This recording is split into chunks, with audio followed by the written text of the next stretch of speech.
ఆచారం ఏదో తెలివి తక్కువ వాళ్ళై పెట్టలేదు పెద్దవాళ్ళు. నీ మనసుని నిగ్రహించడానికి కావలసినటువంటి స్థితిని ఏర్పాటు చేశారు. ఆచారం ఎందుకండి అంటే నీ మనసుని ఎలా నిలబెడతావు? ఇక నీ మనసుని నిలబెట్టేదే ఉండదు. ఎప్పుడు ఆచారమును విడిచిపెట్టిన వాడు ఎందుకెడతాడు అంటే కోరికతో మాత్రమే ఉంటాడు తప్ప వాడు ఉన్నతిని పొందడం అనేటటువంటిది సాధ్యం కాదు.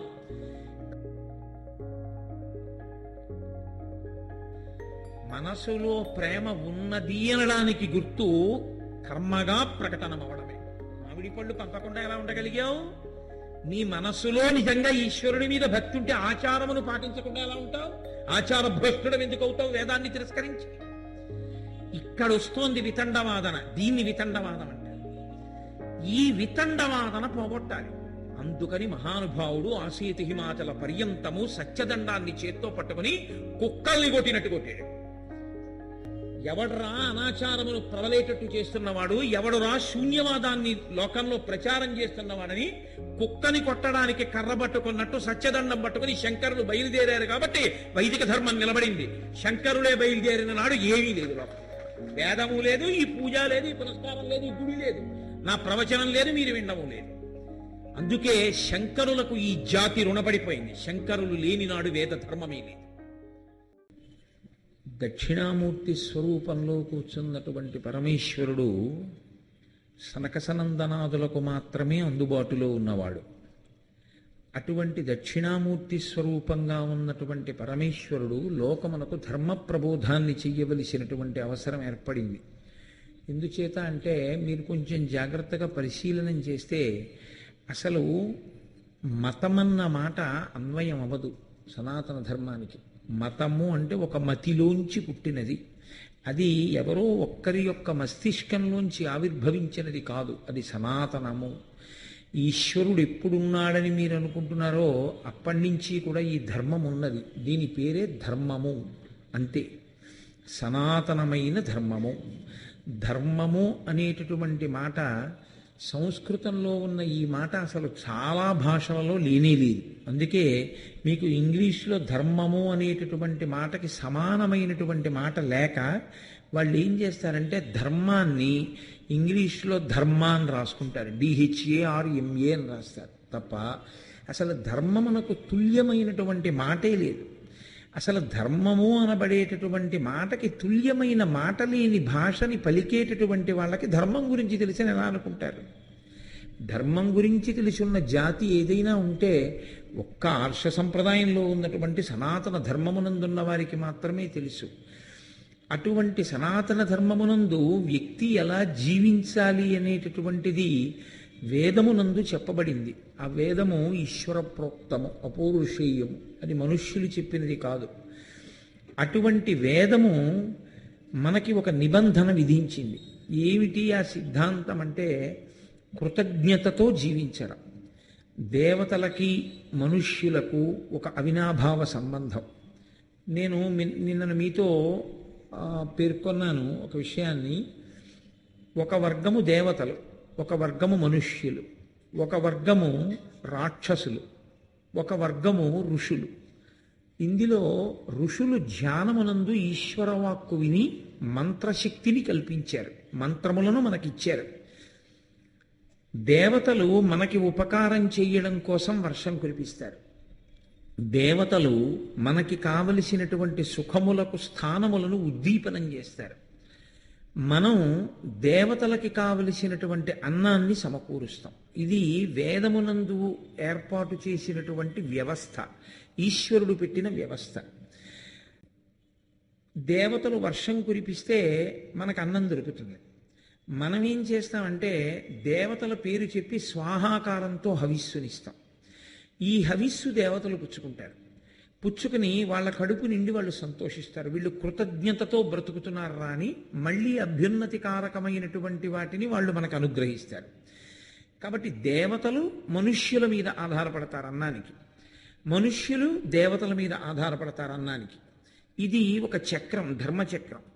ఈ చక్రంలో వైక్లభ్యము రావడం అన్నది ఎందుకు తటస్థిస్తుంది అంటే యజ్ఞయాగాది క్రతువులు ఆగిపోవడం అనేటటువంటి పరిస్థితి ఏర్పడడానికి కారణం అత్యంత ఆకర్షణీయమైనటువంటి మాటలతో ధర్మ విరుద్ధమైన సిద్ధాంతాన్ని ప్రతిపాదనం చేసి వేద విరుద్ధమైనటువంటి భావాల్ని బాగా ప్రచోదనం చేసి ఈశ్వరుడు ఏది చెప్పాడో అలా చెయ్యకూడదు అనేటటువంటి స్థితి మనసులో ఎందుకు కల్పింపబడుతుంది. అదిగో అటువంటి స్థితి కల్పించినప్పుడు దాన్ని చక్కదిద్దడానికి శంకరుడు బయలుదేరి రావాలి. ఇప్పుడు బయలుదేరి రావాలి అన్నప్పుడు మీరు రెండు విషయములను గ్రహించవలసి ఉంటుంది. ఈశ్వరుడు తనంత తాను జోక్యం చేసుకోడు. ముందు వెళ్ళి చెప్పవలసిన వాళ్ళు ఎవరంటే దేవతలు. వాళ్ళు వెళ్ళి అడగాలి, అయా ధర్మచక్రము తిరగడంలో దోషం వచ్చింది, ఇప్పుడు మనుష్యుల యందు అధర్మ బుద్ధి ప్రవేశించింది, వాళ్ళు వేదము ఎలా చెప్పిందో అలా జీవించట్లేదు, దానివల్ల మాకు హవిస్సు లభించట్లేదు. రెండవ వర్గం ఒకటి ఉంటుంది, అది ఇంతమంది వైదిక ధర్మాన్ని విడిచిపెట్టేస్తున్నా ఎక్కడో అక్కడ ఇంకా వైదిక ధర్మాన్ని పట్టుకుని బ్రతుకుతున్నటువంటి మహాభక్తులైన వాళ్ళు ఉంటారు. అటువంటి వాళ్ళు ఈశ్వరుడి యొక్క అనుగ్రహం చేత మాకు సంతానము కలగాలి అని ప్రార్థన చేసేవాళ్ళు ఉంటారు. ఇప్పుడు ఈశ్వరుడు అవతారము అంటే తార అంటే పైన ఉండడం, అవతార అంటే కిందకి దిగడం. ఈశ్వరుడు కిందకి దిగడము అంటే ఆయన కూడా పాంచభౌతికమైనటువంటి శరీరముతో ఈ భూమండలం మీద కదలాలి. అందుకే అప్పుడప్పుడు ఈశ్వర సంబంధమైనటువంటి తేజస్సుని ప్రకటనం చేస్తాడు. కానీ ఎక్కువగా సామాన్యమైన మనుష్యుడు ఎలా తిరుగుతాడో అలా తిరుగుతాడు.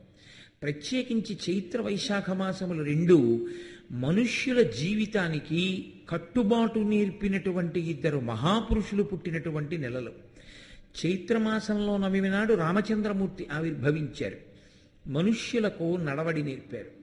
వైశాఖ మాసంలో శంకరాచార్యుల వారు ఆవిర్భవించారు, మనుష్యులకి ధర్మాన్ని ప్రవర్తనని నేర్పారు. ఈ రెండు అవతారములు చైత్ర వైశాఖ మాసములలోనే వచ్చాయి.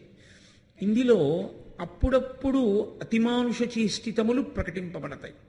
శంకర భగవత్పాదులు కూడా నర్మదా నదికి వరదలు వస్తే ఆ నీటినంతటినీ తన కమండలంలోకి పెట్టేశారు. అప్పుడప్పుడు అలా అతిమానుష చేష్టితములను ప్రకటించినా ఎక్కువ కాలం మాత్రం సామాన్యమైన మనుష్యుడు ఎలా తిరుగుతాడో అలాగే తిరుగుతారు. అలా ఎందుకు తిరుగుతారు అంటే దాన్ని కారుణ్యము అని పిలుస్తారు. అలా బాగా మనకి దగ్గరైతే తప్ప, సఖ్యంగా ఉంటే తప్ప మనం ఆయన చెప్పిన మాట వినడానికి సిద్ధం కాం. ఇలా మనని బాగా దగ్గరకి తీసుకుని తప్పు చేస్తున్న వాళ్ళని పూర్వయుగాల్లో శ్రీ మహావిష్ణువు అవతార స్వీకారం చేసి సంహారం చేసినట్లు కాకుండా అనునయంతో మాట్లాడి మళ్ళీ ధార్మికత వైపుకి తిప్పాలి. అందుకని బాగా కిందకి దిగి రావాలి. చాలామందిని కలుసుకోవడానికి వీలుగా సన్యాసి రూపంలో తిరగాలి. అందుకే వైదికమైనటువంటి సిద్ధాంత ప్రకటనం చెయ్యాలి. నిన్న మీతో నేను మనవి చేశాను, వైదికము అన్న మాటకు అర్థం వేదము ఒక ఈశ్వరుడు ఎన్ని ప్రధాన స్వరూపములను ధరించాడో చెప్పి సూక్తములను చెప్తుంది. ఒక్కొక్క దేవతా స్వరూపాన్ని స్తోత్రం చేస్తుంది. ఉక్తము బాగా చెప్పబడినది. అన్ని ఈశ్వర స్వరూపాలని సమాన బుద్ధితో ఆదరించగలగాలి. అదే ఈశ్వరుని యొక్క రూపమని. వేదము ఏ ఏ రూపములను గుర్తించి లఘుగాయత్రి ఇచ్చిందో ఆ రూపములను గురించి మాత్రమే నేను మాట్లాడుతున్నాను తప్ప నేను అన్నిటి గురించి మాట్లాడటం లేదు. వేదము ఏ ఏ స్వరూపములు ఈశ్వర స్వరూపములని చెప్పిందో వాటన్నిటి యందు సమబుద్ధితో ఉండాలి. ఇప్పుడు అది ముందు మనకి నేర్పడం కోసం ఆయన కూడా అటువంటి విధానాన్ని స్వీకరించారు. అంతఃశాక్తో, అది అమ్మవారి యొక్క స్వరూపం కారుణ్యం, దయ. అందుకే అందరికీ దగ్గరగా ఆయనే వచ్చారు, ఆయనే తిరిగారు ఆసేతు హిమాచల పర్యంతం. శివుడిగా కూర్చుంటే శంభుమూర్తిగా మనకు అందడు, ఆయనే దిగి వచ్చి ప్రతి ఊరు తిరిగారు. ఇది కారుణ్యం. అంతఃశాక్తో బహిశైవ, పైకి శివస్వరూపం. పైకి శివస్వరూపం అంటే చాలామంది అనుకునే అభిప్రాయం ఏమిటంటే శంకరాచార్యుల వారు విభూతి పెట్టుకుంటారు కాబట్టి ఆయన కేవలము శివభక్తుడు అనుకుంటారు. అంతకన్నా దోషం ఇంకోట్లేదు. విభూతి ధారణము కేవలముగా శివభక్తులు మాత్రమే చేసేది కాదు అని మొట్టమొదట గుర్తించవలసి ఉంటుంది. విభూతి ధారణము వేదప్రోక్తము. విభూతి రేణువులు అంటే దాని యందు సిద్ధులన్నీ ఉంటాయి, దాని యందు వైరాగ్యం ఉంటుంది, దాని యందు జ్ఞానం ఉంటుంది, దాని యందే సంపద ఉంటుంది. ఈ లోకములన్నీ లయమైపోయిన తరువాత ఆ బూదికణముల యందు మళ్ళీ పునఃసృష్టి వ్యూహాన్ని ఉంచుతాడు ఈశ్వరుడు. ఉంచి తన శరీరమునకు అలదుకుంటాడు. చిట్ట చివరికి ఏ వస్తువైనా బూది కింద మారిపోతుంది. బూది దేని కింద మారుతుంది? ఇక మారడానికి ఏం లేదు. కాబట్టి శాశ్వతమైన వస్తువును గుర్తించి మిగిలిన వాటి ఎందు పెట్టుకునేటటువంటి వ్యామోహము గుప్పెడు బూది ఎందు పెట్టుకున్న వ్యామోహంతో సమానమని, అన్నీ చివరికి బూది అయిపోయేవే, వీటి మీద పెట్టుకున్నటువంటి అనుబంధము మనల్ని ఉద్ధరించేది కాదు అన్న వైరాగ్య భావన పెంపొందించుకుని తత్కారణము చేత భక్తి జ్ఞానములు పొందడానికి ఉపకరణము విభూతి. తప్ప విభూతి ధారణ చెయ్యడం అన్నది కేవలం శివభక్తుడు అని కాదు దాని అర్థం. అందుకే ఋషులందరూ విభూతి ధారణ చేస్తారు. విభూతి ధారణ చేశారు అంటే కేవలము శివభక్తులని కాదు, ఉన్న ఒక్క పరబ్రహ్మమే స్థితికారకత్వంగా నిలబడినప్పుడు విష్ణుతత్వాన్ని ప్రకటనం చేస్తుంది. ఆయనే జ్ఞానం ఇచ్చినప్పుడు, మోక్షం ఇచ్చినప్పుడు, నిద్రనిచ్చినప్పుడు, లోకములను తనలో కలుపుకున్నప్పుడు లయకారకుడై శివతత్వముగా నిలబడుతుంది. తత్వతః రూపము ప్రకటనమవుతుంది తప్ప రూపము చేత తత్వము మాత్రము మారిపోదు. ఒక్కటే పరబ్రహ్మం అలా మారుతూ ఉంటుంది. కాబట్టి ఇప్పుడు శంకర భగవత్పాదులు బహిశైవ ఆయన విభూతి ధారణ చేసి శివముగా ఉన్నారు అంటే దాని అర్థం ఏమిటంటే, శివం అంటే శోభనం, కళ్యాణం, మంగళం, శుభం, శ్రేయం, అవి దాని అర్థాలు. లోకములకన్నిటికీ కూడా మంగళమును కల్పించడానికి వచ్చారు. మంగళమును కల్పించడం అంటే వైదిక ధర్మం మీద మళ్ళీ అంత జిజ్ఞాస కలగడం, అంత విశ్వాసం కలగడం, అదే మంగళం, అదే శుభం. కాబట్టి అటువంటి శుభాన్ని చేయడానికి వచ్చారు. కాబట్టి శంకరోతీతి శంకర, వారు శుభమును చెయ్యడానికి వచ్చారు. కాబట్టి బహిశైవ, పైకి శివస్వరూపంగా ఉంటారు. కానీ జనమధ్యేతు వైష్ణవ, ఆయన నలుగురిలోకి వచ్చినప్పుడు మాత్రం ఏది చేసినా నారాయణ నారాయణ నారాయణ. ఆయనకి మీరు నమస్కారం చేశారనుకోండి, ఆయన నారాయణ నారాయణ నారాయణ అంటారు. శంకరాచార్య స్వామి వారు ఆనాడు పెట్టినటువంటి ఆ సిద్ధాంతం ఇప్పటికీ అంతే. శంకరుల చేత స్థాపింపబడినటువంటి పీఠములను అధిష్ఠించినటువంటి పీఠాధిపతులు ఇప్పటికీ మీరు వెళ్ళి వారికి నమస్కారం చేశారనుకోండి, వాళ్ళు నారాయణ నారాయణ నారాయణ అంటారు. ఎందుకు అలా అంటారంటే, అందరి కోర్కెలను తీర్చేటటువంటి వాడు స్థితికారకుడైనటువంటి శ్రీమన్నారాయణుడు, శ్రీ మహావిష్ణువు. ఆయన అనుగ్రహించాలి. కాబట్టి ఇప్పుడు అనుగ్రహించవలసిన వాడెవరో వాడికి ఈ కోర్కెలన్నింటినీ పంపిస్తున్నాం. వాడు అనుగ్రహించాలి. కాబట్టి మీరు పెట్టిన నమస్కారాన్ని వాడికి పంపిస్తున్నాను, వాడికి అందుతుంది. వాడు ఆ నమస్కారము చేత ప్రసన్నుడై మీ కోరిక తీరుస్తాడు. ఈ కోర్కెలు, ఈ జంజాటాలు, ఈ లంపటాలు, వీటన్నింటి మీద విరక్తి చెందుకతూ నేను కాషాయం కట్టుకున్నాను, మళ్ళీ నా కొడుకు ఉద్యోగం కోసం వెంపర్లాడడం ఎటువంటిదో, నాకు నమస్కారం పెట్టిన వాడి కొడుకు కోసం ఉద్యోగానికి వెంపర్లాడడం కూడా అంతే. కాబట్టి వాళ్ళకి ఆ వెంపర్లాట ఉంటే ఇక కాషాయ వస్త్రపు పవిత్రత పోలా, వాళ్ళ మనసు నిలబడిపోలా ఎక్కడికో వెళ్ళి. కాబట్టి నారాయణ నారాయణ నారాయణ, జనమధ్యేతు వైష్ణవ. కాబట్టి ఆయన ఇటువంటి నడవడితో, ఇటువంటి సిద్ధాంత ప్రచారంతో అందరికీ దగ్గరగా ఉండడానికి వచ్చినటువంటి అవతారం శంకరావతారం. ఇప్పుడు అటువంటి అవతారం రావాలి అంటే మీతో నేను మనవి చేశాను, ధర్మమునకు వైక్లభ్యము కలిగిందని చెప్పేవాళ్ళు ఒకళ్ళు ఉండాలి. నువ్వు అనుగ్రహించి మాకు సంతానం ఇయ్యి అని అడిగేటటువంటి భక్తులు ఒకళ్ళు ఉండాలి. సంతానము ఆయన అనుగ్రహం చేత కలుగుతుందని నమ్మిన వాళ్ళెవరో వాళ్ళు భక్తి శ్రద్ధ ఉన్నవాళ్ళు. కాబట్టి అంత భక్తులైన వాళ్ళు ఎవరున్నారో వాళ్ళ కడుపునే ఈశ్వరుడు అవతారాన్ని స్వీకరిస్తాడు. కాబట్టి ఇప్పుడు ఈ రెండు కలియాలి, కలిస్తే కానీ అవతారము రావడం కుదరదు. అందుకే మీరు ఎప్పుడైనా పౌరాణిక వాంగ్మయాన్ని పరిశీలిస్తే ఈశ్వరుడు అవతారం స్వీకరించినప్పుడు కారణం చెప్తాడు. మీ కడుపున ఇందుకు పుడుతున్నాను అని చెప్తాడు. విష్ణువు యొక్క అవతారములను మీరు పరిశీలనం చేస్తే ఆయన ఎప్పుడు అవతారం తీసుకున్నా ఎవరి కడుపున తాను పుట్టవలసి వస్తోందో వాళ్ళకి ఆ కారణం చెప్తాడు. ఇదిగో వీళ్ళ కడుపున పుడుతున్నాను అంటాడు. దానికి ఒక కారణాన్ని చెప్తాడు. వాళ్ళ భక్తి కారణంగా నేను వాళ్ళ కడుపున పుడుతున్నాను, అవతార స్వీకారం చేస్తున్నానంటాడు. కాబట్టి దక్షిణామూర్తి స్వరూపమైనటువంటి పరమశివుడి దగ్గరికి వెళ్ళి దేవతలందరూ చెప్పారు, అయ్యా శృత్యాచారం పరిత్యజ్య. లోకమంతా ఇవాళ ఏమైందో తెలుసా? శృతి అంటే వేదం, శృతి అంటే దాన్ని చెవితో విని గురువుగారి దగ్గర స్వరబద్ధంగా నేర్చుకుని మళ్ళీ ఆ స్వరంతో పలుకుతారు కాబట్టి దానికి శృతి అని పేరు. శ్రవణేంద్రియము ప్రధాన పాత్ర. అంతేకాని రేడియోలో వేదం నేర్చుకోవడమును పోస్టల్ ట్యూషన్లో వేదం నేర్చుకోవడం ఉండదు. వేదం నేర్చుకోవడం అంటే గురువుగారి పాదాల దగ్గర కూర్చునే నేర్చుకోవాలంతే. గురువుగారు స్వరంతో చెప్తుంటే స్వరంతో శిష్యుడు నేర్చుకోవాలి. చెవి ప్రధానంగా నేర్చుకోబడేటటువంటిది కాబట్టి దానికి శృతి అని పేరు.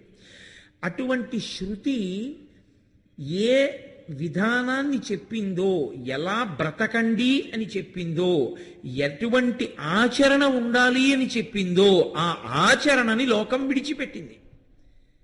అసలు లోకంలో ధర్మము పోతోంది అని గుర్తేమిటో తెలుసా అండి?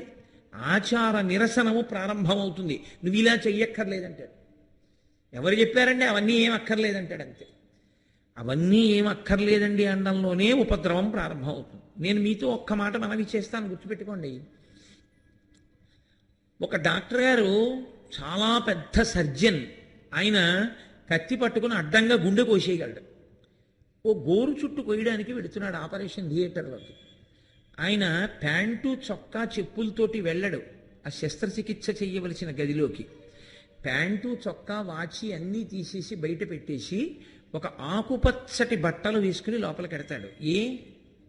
అలా వెళ్ళకపోతే ఆయన చేయలేడా? అది ఆచారము. ఒక్కొక్క రకంగా ప్రవర్తించడం వల్ల మనస్సు యందు దుష్ట సంకల్పములు ఉదయించకుండా మనసుకి పవిత్రత కల్పించడానికి దీన్ని ఆధారం చేస్తారు. చూడండి, మనసు రకరకాలుగా తిరుగుతోంది అనుకోండి, తప్పుడు భావముల వైపు గెడుతోంది అనుకోండి, మనసుని నిగ్రహించు అన్నారనుకోండి, చాలా కష్టం. ఎందుకో తెలుసా అండి? మీ చెయ్యి పటకారని పట్టుకుంటుంది కానీ పటకార చేతిని ఎప్పటికీ పట్టుకోలేదు. అసలు అది కుదరదు. మనస్సుని మీరు నిగ్రహించడం మొదలు పెట్టేస్తాను అని కూర్చున్నారనుకోండి, మీ మాట వినదు మనస్సు. మీరు దాంతో బడలిపోతారు. ఎందుకంటే నా మాట వింటలేదు, ధ్యానం చేద్దామంటే మళ్ళీ ఎక్కడికో పోతోందని మీకు మీ మనస్సు మీద విసుగుస్తుంది. అందుకే గీతాచార్యుడు ఒక మార్గం చెప్తాడు. నువ్వు మనసుని నిగ్రహించలేకపోతే మొదట చెయ్యవలసిన పని ఏమిటంటే శరీరాన్ని ఉపకరణం చెయ్యాలి. అదే ఆచారం అంటే. ఈ శరీరాన్ని పట్టుకెళ్ళి గుళ్ళో కూర్చోపెట్టారనుకోండి, గుళ్ళో ఏమిటి? ఏదో ధ్వజస్తంభం యొక్క చిరుగంటలు ఉంటాయి. ఎవరో లలితా సహస్రం పారాయణ చేస్తూ ఉంటారు, ఎవరో ఒక ఆయన ప్రవచనం చేస్తూ ఉంటారు, లేకపోతే ఎవరో ఒకళ్ళు భగవంతుడి మీద పాట పాడుతూ ఉంటారు.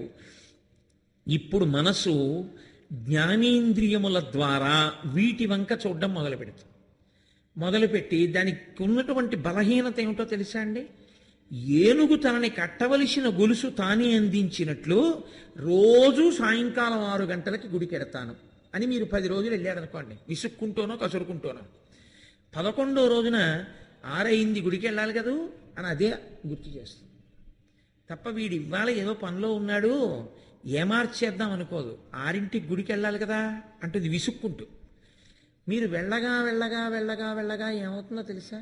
మీకు ఆ ధ్వజస్తంభం మీద, ఈశ్వర స్వరూపం మీద, ఆ ముఖమంటపం మీద, అక్కడికి వచ్చే వాళ్ళ మీద, ఆ కార్యక్రమాల మీద అనురక్తి కలుగుతుంది. రోజు వస్తుంటారు మేస్టర్, మీరు రండి అని చెప్పి ఆయన ఒక కరపత్రం ఇస్తాడు. అనుకోకుండా శంకర జయంతికి పల్లకి పట్టుకోవడానికి ఎడతావు. నీ జీవితంలో ఒక పెద్ద మలుపు తిరిగింది. కాబట్టి ఆచారం అనేది దేని కొరకు నిర్దేశింపబడిందంటే మనసు విచ్చలవిడిగా తిరగడానికి వీలు లేకుండా నీకొక హెచ్చరిక చేయడానికి ఆచారకాండ వచ్చింది.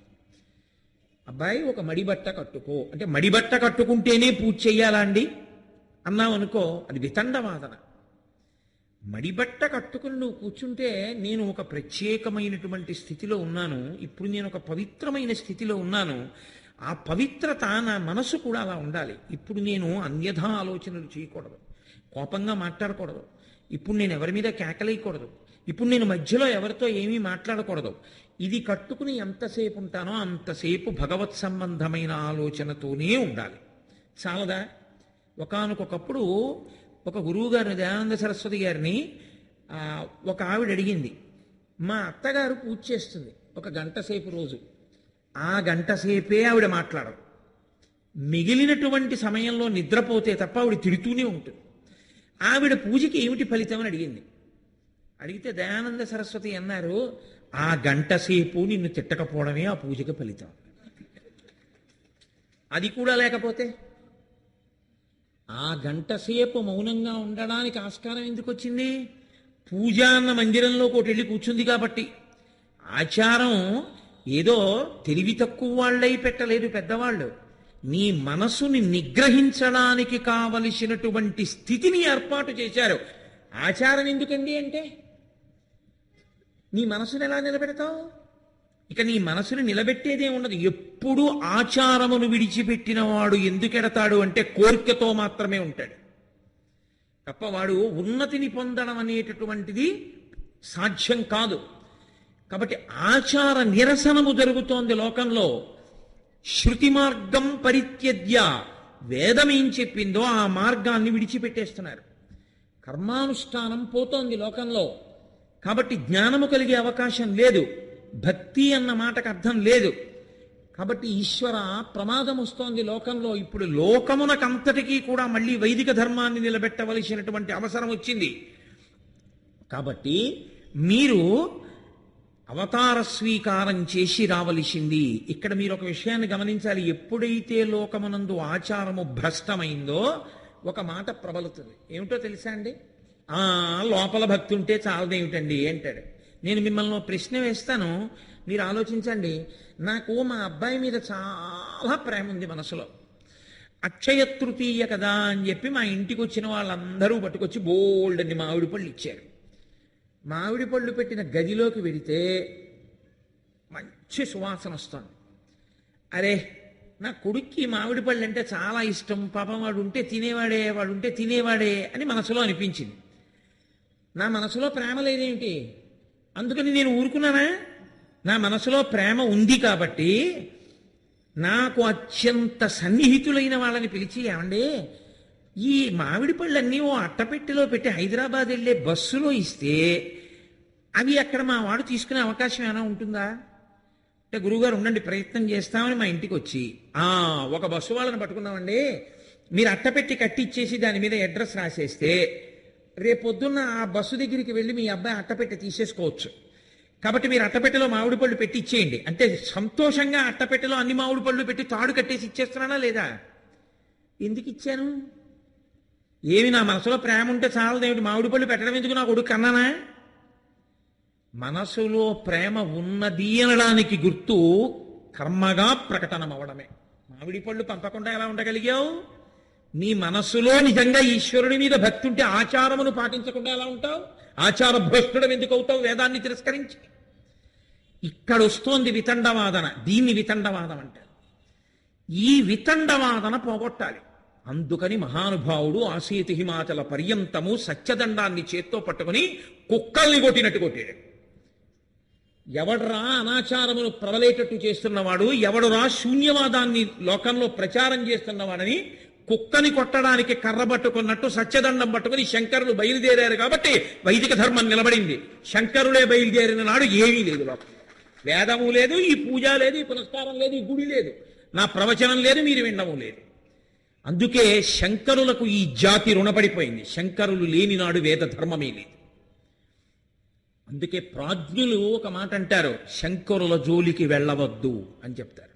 ఎందుకంటే శంకరులు వచ్చారు కాబట్టే వైదిక ధర్మం నిలబడింది. శంకరులు రాని నాడు వైదిక ధర్మం లేదు. కాబట్టి మీరు అవతార స్వీకారం చెయ్యాలి. ఆచారము ఎప్పుడు భ్రష్టమైందో అప్పుడు మనసులో ఉంటే చాలదా అండి అంటాడు. ఒక యజ్ఞం ఉండదు, ఒక యాగం ఉండదు. లేనప్పుడు దేవతలకు హవిస్సు ఎలా అందుతుంది? హవిస్సు అందనప్పుడు లోకం సుభిక్షంగా ఎలా ఉంటుంది? ఉండదు. కాబట్టి ఇప్పుడు మీరు అవతార స్వీకారము చెయ్యవలసింది. పరమేశ్వరుడు ఒక్కసారి గమనించాడు, స్వీకరిస్తాను. ఎక్కడ స్వీకరించాలి అన్న విషయాన్ని అలా ఉంచండి, నేను మళ్ళీ చెప్తాను మీకు. స్వీకరిస్తాను, కానీ శ్రీ మహావిష్ణువు యొక్క 4 భుజములు ఎలా ఉంటాయో అలా నేను 9 శిష్యులతో అవతరిస్తాను. వాయుపురాణం ఎప్పుడో చెప్పింది శంకరాచార్యుల వారు ఏ రూపంలో వస్తారో. చతుర్భిః సహ శిష్యైస్తు శంకరో అవతరిష్యతి. శ్రీ మహావిష్ణువు యొక్క 4 చేతులు ఎలా ఉంటాయో శంకరాచార్యుల వారు 9 శిష్యులతో అవతరిస్తారు అని చెప్పింది. అవతారమే 9తో కలిసి. ఆయన శ్రీ మహావిష్ణువుని పిలిచారు. అవతార స్వీకారము మీరు చేసేది సాధారణంగా ధర్మ సంస్థాపన కొరకు. ఇది మీరు గుర్తుపట్టవలసింది. విష్ణువు శివుడు ఎప్పుడు 2గా ఉన్న ఒక్క తత్వమే. వాళ్ళిద్దరు ఎప్పుడు ఒకరి మాట ఒకరు తిరస్కరించడానికి అసలు 2 ఉంటే కదూ. అసలు ప్రతిజ్ఞ ఎవరిది? ధర్మ సంస్థాపనార్థాయ సంభవామి యుగే యుగే అన్నది విష్ణు స్వరూపాన్ని. ఇప్పుడు ఆ ధర్మ సంస్థాపన కొరకు వస్తున్నది ఎవరు? శివుడు. మరి విష్ణువు చెప్పినటువంటి మాట లొట్టబోతూ ఉంటే ఇప్పుడు ఒకడిని కాదు ఎంతమందిని చంపుతారు ధర్మ సంస్థాపనకి అని ఇన్నాళ్ళకి విష్ణువు ఓడిపోతున్నాడని శివుడు చంకలు కొట్టుకుంటూ కూర్చున్నాడా? విష్ణువు మాట నిలబెట్టడానికి శివస్వరూపం బయలుదేరింది. ఇంకింతకన్నా 2 ఒకటే అనడానికి మీకేం కావాలి ఆధారం? వాళ్ళిద్దరూ అలా ఉంటారు. ఒక్కటే స్వరూపం అది. అందుకే శివకేశవుల మధ్యలోకి వెళ్ళకూడదు.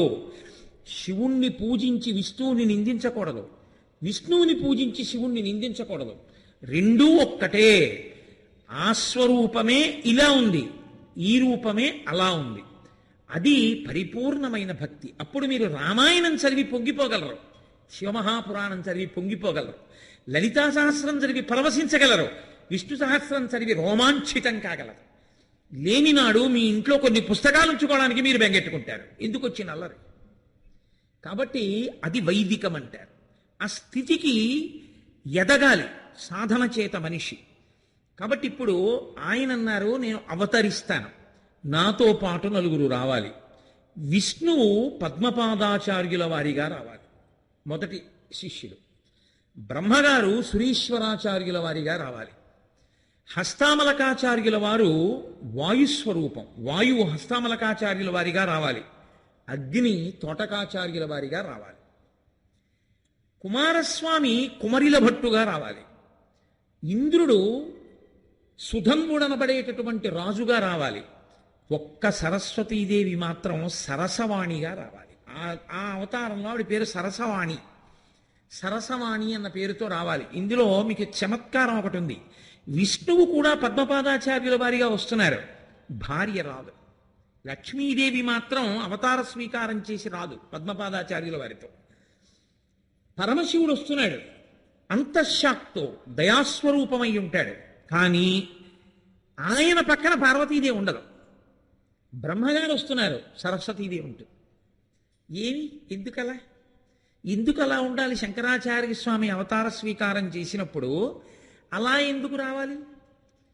మిగిలిన వాళ్ళని భార్య అక్కర్లేదు అని తీసుకొచ్చి విష్ణువు పద్మపాదాచార్యుల వారిగా వచ్చి సన్యాసిని తీసుకుని శంకరాచార్యుల వారికి శిష్యులు అయ్యారు.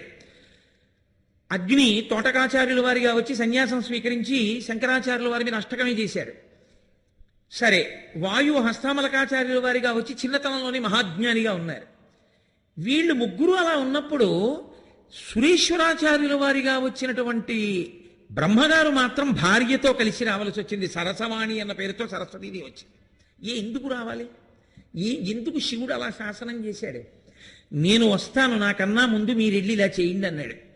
ముందు సురేశ్వరాచార్యుల వారు వచ్చేశారు. సురేశ్వరాచార్యుల వారు శృంగగిరి పీఠానికి మొట్టమొదటి అధిపతి. అటువంటి సురేశ్వరాచార్యుల వారు మాత్రం తిన్నగా సన్యాసం తీసుకోవాలి. విచిత్రం ఏమిటో తెలుసా అండి? శంకరులకు సాయం చెయ్యడానికి అవతరించినటువంటి బ్రహ్మగారు శంకరాచార్యుల వారిని వ్యతిరేకించి తిరిగారు చాలా కాలం. అది శివశాసనమే. నువ్వు అలాగే తిరుగుకొన్నాళ్ళని చెప్పారు. ఎందుకు అలాగా? ఇది పెద్ద చమత్కారం. ఆదిశంకరులు రావడం అంటే అంత తేలిగ్గా ఏం రాలేదా అవతారం? ఇన్ని మలుపులు తిరిగితే వచ్చింది. బ్రహ్మగారిని గృహస్థాశ్రమంలోకి వెళ్ళమన్నారు ముందు, అందుకని భార్యతో కలిపి పంపారు. ఎందుకో తెలుసా అండి? ఈ దేశంలో పుట్టినటువంటి వాళ్ళకి శారదా కటాక్షం అనేటటువంటిది నిరంతరము దొరకాలి. అందుకే వనదుర్గ మంత్రములతో కట్టేసి శారదాదేవిని తీసుకొచ్చి ఈ భూమి మీద అలాగే కూర్చోపెట్టేట్టే పెట్టారు, వెళ్ళిపోకుండా. అందుకే శృంగగిరిలో శారదాదేవిని చందనపు శాఖలోకి ప్రవేశపెట్టి చందనపు మూర్తిలోకి పెట్టి శంకరాచార్యుల వారు ప్రతిష్ఠ చేశారు. అందుకే ఆ శారద అన్న పేరు, సరస్వతి అన్న పేరు శంకరాచార్యుల వారికి అంత గౌరవం. శృంగగిరి శారదాపీఠం, కంచి శారదా మఠం. కంచిలో ఉన్నటువంటి యతులు, కంచిలో ఉన్నటువంటి పీఠాధిపతులు ఇంద్ర సరస్వతి, సరస్వతి పేరుతో ఉంటారు. చంద్రశేఖరేంద్ర సరస్వతి, మహాదేవేంద్ర సరస్వతి, జయేంద్ర సరస్వతి, శంకర విజయేంద్ర సరస్వతి. అక్కడ ఉన్న వాళ్ళందరూ భారతి, సరస్వతి పేరు. చంద్రశేఖరేంద్ర భారతి, నృసింహ భారతి, లేకపోతే అభినవ విద్యాతీర్థ భారతి, భారతీ తీర్థస్వామి, అలా అక్కడ భారతీ పేరుతో ఉంటారు. పీఠం పేరు శారదా పీఠం, ఇక్కడ మఠం పేరు శారదా మఠం. ఇక్కడ ఉన్నవాళ్ళు ఇంద్ర సరస్వతి. శంకర భగవత్పాదులు ఇచ్చినటువంటి సన్యాసనామములలో శారద, సరస్వతి అన్న పేరు పట్ల ఆయన ప్రత్యేకమైనటువంటి గౌరవం అంత ప్రకటనమవుతుంది. శివుడు బయలుదేరే ముందు బ్రహ్మగారిని సరస్వతీదేవితో కలిసి వెళ్ళు, మళ్ళీ మీ ఇద్దరే భూలోకంలో కూడా గృహస్థాశ్రమంలో భార్యాభర్తలుగా ఉండండి అన్నారు. అసలు బ్రహ్మగారు వస్తూ శంకరాచార్యుల వారి వ్యతిరేకిగా వచ్చారు. వ్యతిరేకిగా ఎలా వచ్చారో తెలుసా అండి?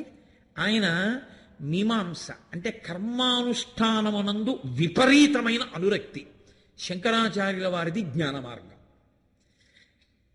ఆయన పేరు మండనమిశ్రుడు. గృహస్థాశ్రమంలో ఉన్నప్పుడు చతుర్ముఖ బ్రహ్మగారి యొక్క పేరు మండనమిశ్రుడు. ఆయన భార్య పేరు ఉభయభారతి, సరసవాణి, సరస్వతీదేవి. వీళ్ళిద్దరూ గృహస్థాశ్రమంలో ఉండడానికి కారణం ఏమిటో తెలుసా? యజ్ఞయాగాది క్రతువులు కదు లోపించాయి.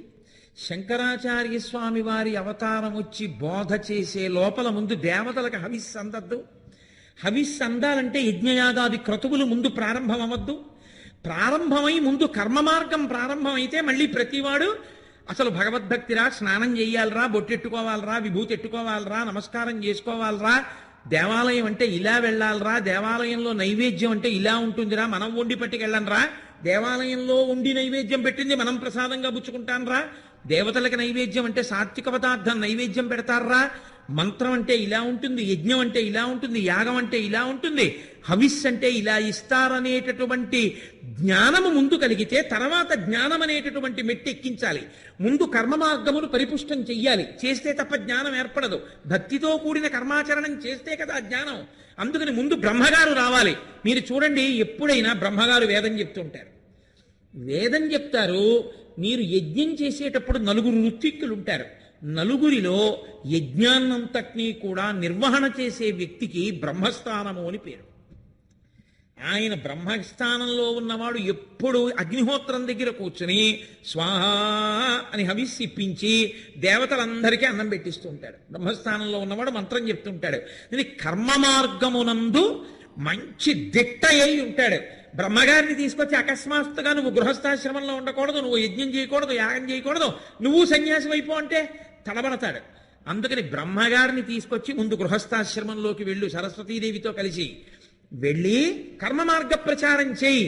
ఓ రోజున వస్తా మీ ఇంటికి. మండనమిశ్రుడు తజ్జనం పెడుతుంటే సూర్యులోంచి దిగారు శంకరాచార్యులు వారు. ఆయన మహానుభావుడు. మూలాధార చక్రం కదిలిపోతే అటువంటి వాళ్ళని ఇంకా పృథివీ అడ్డదు. గోడలోంచి ఎడతారు, గొంజిలోంచి ఎడతారు, ఇందులోంచి అయినా వెళ్ళిపోతారు. ఇక పృథివీ ఆపదు. కాబట్టి ఆయన పైనుంచి కప్పులోంచి కిందకి దిగిపోయారు. ఆయనకి సన్యాసి అంటే కోపం. సరే, వాళ్ళిద్దరి మధ్య చాలా వాదన జరిగింది. నేను ఏ కోణంలో పెడుతున్నానో ఆ కోణంలో పూర్తి చేస్తాను. ఆ తర్వాత వాళ్ళిద్దరికీ చర్చ జరుగుతోంది. జ్ఞాన మార్గము గొప్ప, కర్మ మార్గము గొప్ప అని. ఇప్పుడు శంకరాచార్యుల వారంటే పరమశివుడు, మండనమిశ్రుడు అంటే చతుర్ముఖ బ్రహ్మగారు. వీళ్ళిద్దరూ వాదించుకుంటుంటే తీర్పు చెప్పేది ఎవరు చెప్పాలి? సరస్వతీదేవే కూర్చోవాలి. అందుకని ఆవిడ్ని వెళ్ళమన్నారు. అందుకని సరసవాణి అన్న పేరుతో ఆవిడ ఉభయభారతిగా వచ్చి తీర్పు చెప్పింది. నిష్పక్షపాతంగా చెప్పేసింది. శంకరాచార్యుల వారే గెలిచేశారని చెప్పి. గెలిచారని చెప్పగానే మండనమిశ్రుడు గృహస్థాశ్రమాన్ని విడిచిపెట్టేసి వాదన నియమం ప్రకారం సన్యాసాశ్రమాన్ని స్వీకరించారు. సురీశ్వరాచార్యుల వారన్న పేరుతో స్వీకరించి శంకరాచార్యుల వారికి శిష్యులైపోయారు. కాబట్టి శంకరాచార్యుల వారు రావడానికి పూర్వమే కర్మానుష్ఠాన్ని బలంగా స్థాపన చేయడానికి బ్రహ్మగారు రావాలి. చిత్రం ఏమిటో తెలుసా అండి? అందరికన్నా చిన్నవాడు అందరికన్నా పెద్దవాడిగా వచ్చాడు. శంకరులు రాకముందు ఇంత పెద్ద ప్రణాళిక నడిచింది లోకంలో. అందరికన్నా చిన్నవాడు కుమారస్వామి. అందుకేగా కుమార అన్న శబ్దం ఆయనకి. పరమశివుడి కుమారుడు గనక కుమార, ఆయనే కుమారుడు లోకంలో. అటువంటి సుబ్రహ్మణ్యుడు కుమరిల భట్టు ఆ పేరుతోనే వచ్చేశాడు. భట్టారక అంటే గౌరవనీయుడు అని. కుమరిల భట్టుగా వచ్చారు. ఆయన కర్మానుష్ఠానమునందు చాలా గొప్ప స్థితిని పొందినవారు. ఆయన లోకానికి కర్మ మార్గాన్ని బాగా బోధ చేశారు. ఈ బోధ చేయడం వల్ల ఏమైందంటే మళ్ళీ భక్తి, ఆచారము, సంప్రదాయము ఒక్కసారి లోకమంతా మళ్ళీ వేదం వైపుకి తిరగడం మొదలుపెట్టింది. ఇప్పుడు దీన్ని బాగా పరిపుష్టం చేయడానికి శంకరాచార్యుల వారు రావాలి. అందుకని బ్రహ్మగారిని ఒక్కరిని మాత్రం నువ్వు గృహస్థాశ్రమంలో ఉండి సన్యసించేటట్టుగా వెళ్ళు. మరి సరస్వతీదేవి మండనమిశ్రుడిగా ఉన్న బ్రహ్మగారు సన్యసించి సురేశ్వరాచార్యుల వారు అయిపోతే ఒక్కత్తి సరస్వతీదేవి ఇంట్లో ఉంటుందా? ఆవిడ అవతార పరిసమాప్తి చేసేసి బ్రహ్మలోకానికి వెళ్ళిపోతుంది. అలా వెళ్ళిపోతే మళ్ళీ ఈ దేశంలో సరస్వతీదేవి అనుగ్రహము లోపించిపోతుందేమోనని తన తర్వాత వచ్చేటటువంటి పీఠాధిపతులందరికీ కూడా శారదా కటాక్షం ఉండాలి, లోకాలకి శారదా కటాక్షం ఉండాలని సరస్వతీదేవిని వెళ్ళిపోకుండా ఆవిడ్ని తీసుకొచ్చి శృంగగిరి పీఠంలో చందనపు మూర్తిలోకి ఆవాహన చేసి శారదాదేవిని ప్రతిష్ఠ చేసి శృంగగిరిలో అప్పటి నుంచి ఇప్పటి వరకు ఎప్పటికీ సరస్వతీదేవి భూమి మీద ఉండేటట్టుగా చేసిన ఘనత శంకర భగవత్పాదులదే. కాబట్టి బ్రహ్మగారిని సరస్వతితో కలిపి భూమి మీదకి దింపాడు శంకరుడు. దింపి ఇప్పుడు తాను అవతారమును స్వీకరించాలి, తాను రావాలి. ఎక్కడికి రావాలి? ఇంత పెద్ద భారతదేశం ఉంది. ఇంత పెద్ద భారతదేశంలో ఎన్నో పట్టణాలు ఉన్నాయి. ఉజ్జయిని ఉంది, వారణాసి ఉంది, కేదారం ఉంది, బదరి ఉంది, ఎన్నో క్షేత్రాలు ఉన్నాయి. ఇన్ని క్షేత్రాలు ఉన్నా ఉండవలసిన లక్షణం ఏమిటంటే ఇప్పుడు వైదికమైనటువంటి మార్గము లుప్తమైపోతోంది. ఇప్పుడు అయినా సరే కర్మానుష్ఠానమునందు వేదమునందు అంత నమ్మకము కలిగినటువంటి వాళ్ళై భగవంతుని మీద అంత నిష్ఠతో ఉన్నటువంటి భూభాగం ఎక్కడుందో అక్కడికి తాను రావాలి. నిన్నను మీతో నేను మనవి చేశా. ఈ భూమిని అంతటినీ పరశురాముడు కశ్యప ప్రజాపతికి దానం చేసేశాడు. పరశురాముడు మళ్ళీ గొడ్డలి విసిరితే సముద్రం వెనక్కి వెళ్ళి ఎంత భూభాగం ఇచ్చిందో దాన్ని పరశురామ క్షేత్రం అంటారు. ఆ పరశురామ క్షేత్రంలో పరశురాముడు ఒక్కడే తిరుగుతుండేవాడు. ఆయనకి వేదం అంటే మహాప్రీతి. ఆ వేదం చదువుకున్నటువంటి వాళ్ళు కొంతమంది ఉంటే ఆయనకి సంతోషం, యజ్ఞయాగాదులు జరుగుతుంటే. కాబట్టి ఇప్పుడు అక్కడికి కొంతమంది బ్రాహ్మణుల్ని తీసుకెళ్ళి యజ్ఞయాగాదులు మొదలు పెట్టాలి. బ్రాహ్మణులు వస్తే అందరూ వస్తారు, చక్కగా అందరూ కలిసి ఉంటారు. అసలు దేవాలయం అన్నది ఒకటి ఉందనుకోండి, ఈశ్వరుడికి బట్టలు ఉతికేవాడు వస్తాడు, ఈశ్వరుడికి పాదుకలు తయారు చేసేవాడు వస్తాడు, ఈశ్వరుడికి ఉత్సవమూర్తిని తయారు చేసేవాడు వస్తాడు, ఈశ్వరుడి ప్రాంగణం తుడిచేవాడు వస్తాడు, ఈశ్వరుడికి గుడి కట్టేవాడు వస్తాడు, ఈశ్వరుడి ధ్వజస్తంభాన్ని చెక్కేవాడు వస్తాడు, ఈశ్వరుడికి మంత్రం చెప్పేవాడు వస్తాడు, ఈశ్వరుణ్ణి దర్శనం చేసుకునేవాడు వస్తాడు, ఈశ్వరుడికి ప్రసాదం వండేవాడు వస్తాడు. ఈశ్వరుణ్ణి తీసుకొచ్చి అక్కడ కూర్చోపెట్టగలిగినటువంటి ప్రజ్ఞ ఉన్నవాణ్ణి తీసుకొస్తే అందరూ వస్తారు. సమాజము అంతా కలిసి గోడలా నిలబడుతుంది. గోడ ఇటకలు ఉంటే కడతారా, సిమెంట్ ఉంటే కడతారా అని నన్ను అడిగారు అనుకోండి, ఇటకలు, సిమెంటు, నీళ్లు అన్నీ ఉంటేనే గోడ వస్తుంది. ఒక్క సిమెంటో ఒక్క ఇటకలో ఉంటే రాదు. సనాతన ధర్మమునందు దేవాలయ వ్యవస్థకి అంత గొప్పతనం ఉంది. దేవాలయమే సమాజాన్నంతటినీ 5 వేళ్లు కలిపి పిడికిడి ఎలా బలంగా ఉంటుందో అలా కలిపి ఉంచగలిగినటువంటి స్థితి ఒక్క దేవాలయానికే ఉంది. అందుకే ఇన్ని దేవాలయాలు నిర్మించారు పెద్దలు. అమాయకులై నిర్మించలేదు. అన్ని ప్రాకారాలతో అంతంత దేవాలయాలు నిర్మించారంటే పరమేశ్వరుడి యొక్క రూపంలో అందరినీ హక్కున చేర్చుకుని దేవాలయ వ్యవస్థ నడిచింది. కాబట్టి ఇప్పుడు ఆ పరశురాముడు పరశురామ క్షేత్రానికి వెళ్ళాడు. కొంతమంది బ్రాహ్మణుల్ని తీసుకెళ్ళాలి. అప్పుడు ఆంధ్రదేశం నుంచి వెళ్ళారు కొంతమంది బ్రాహ్మణులు.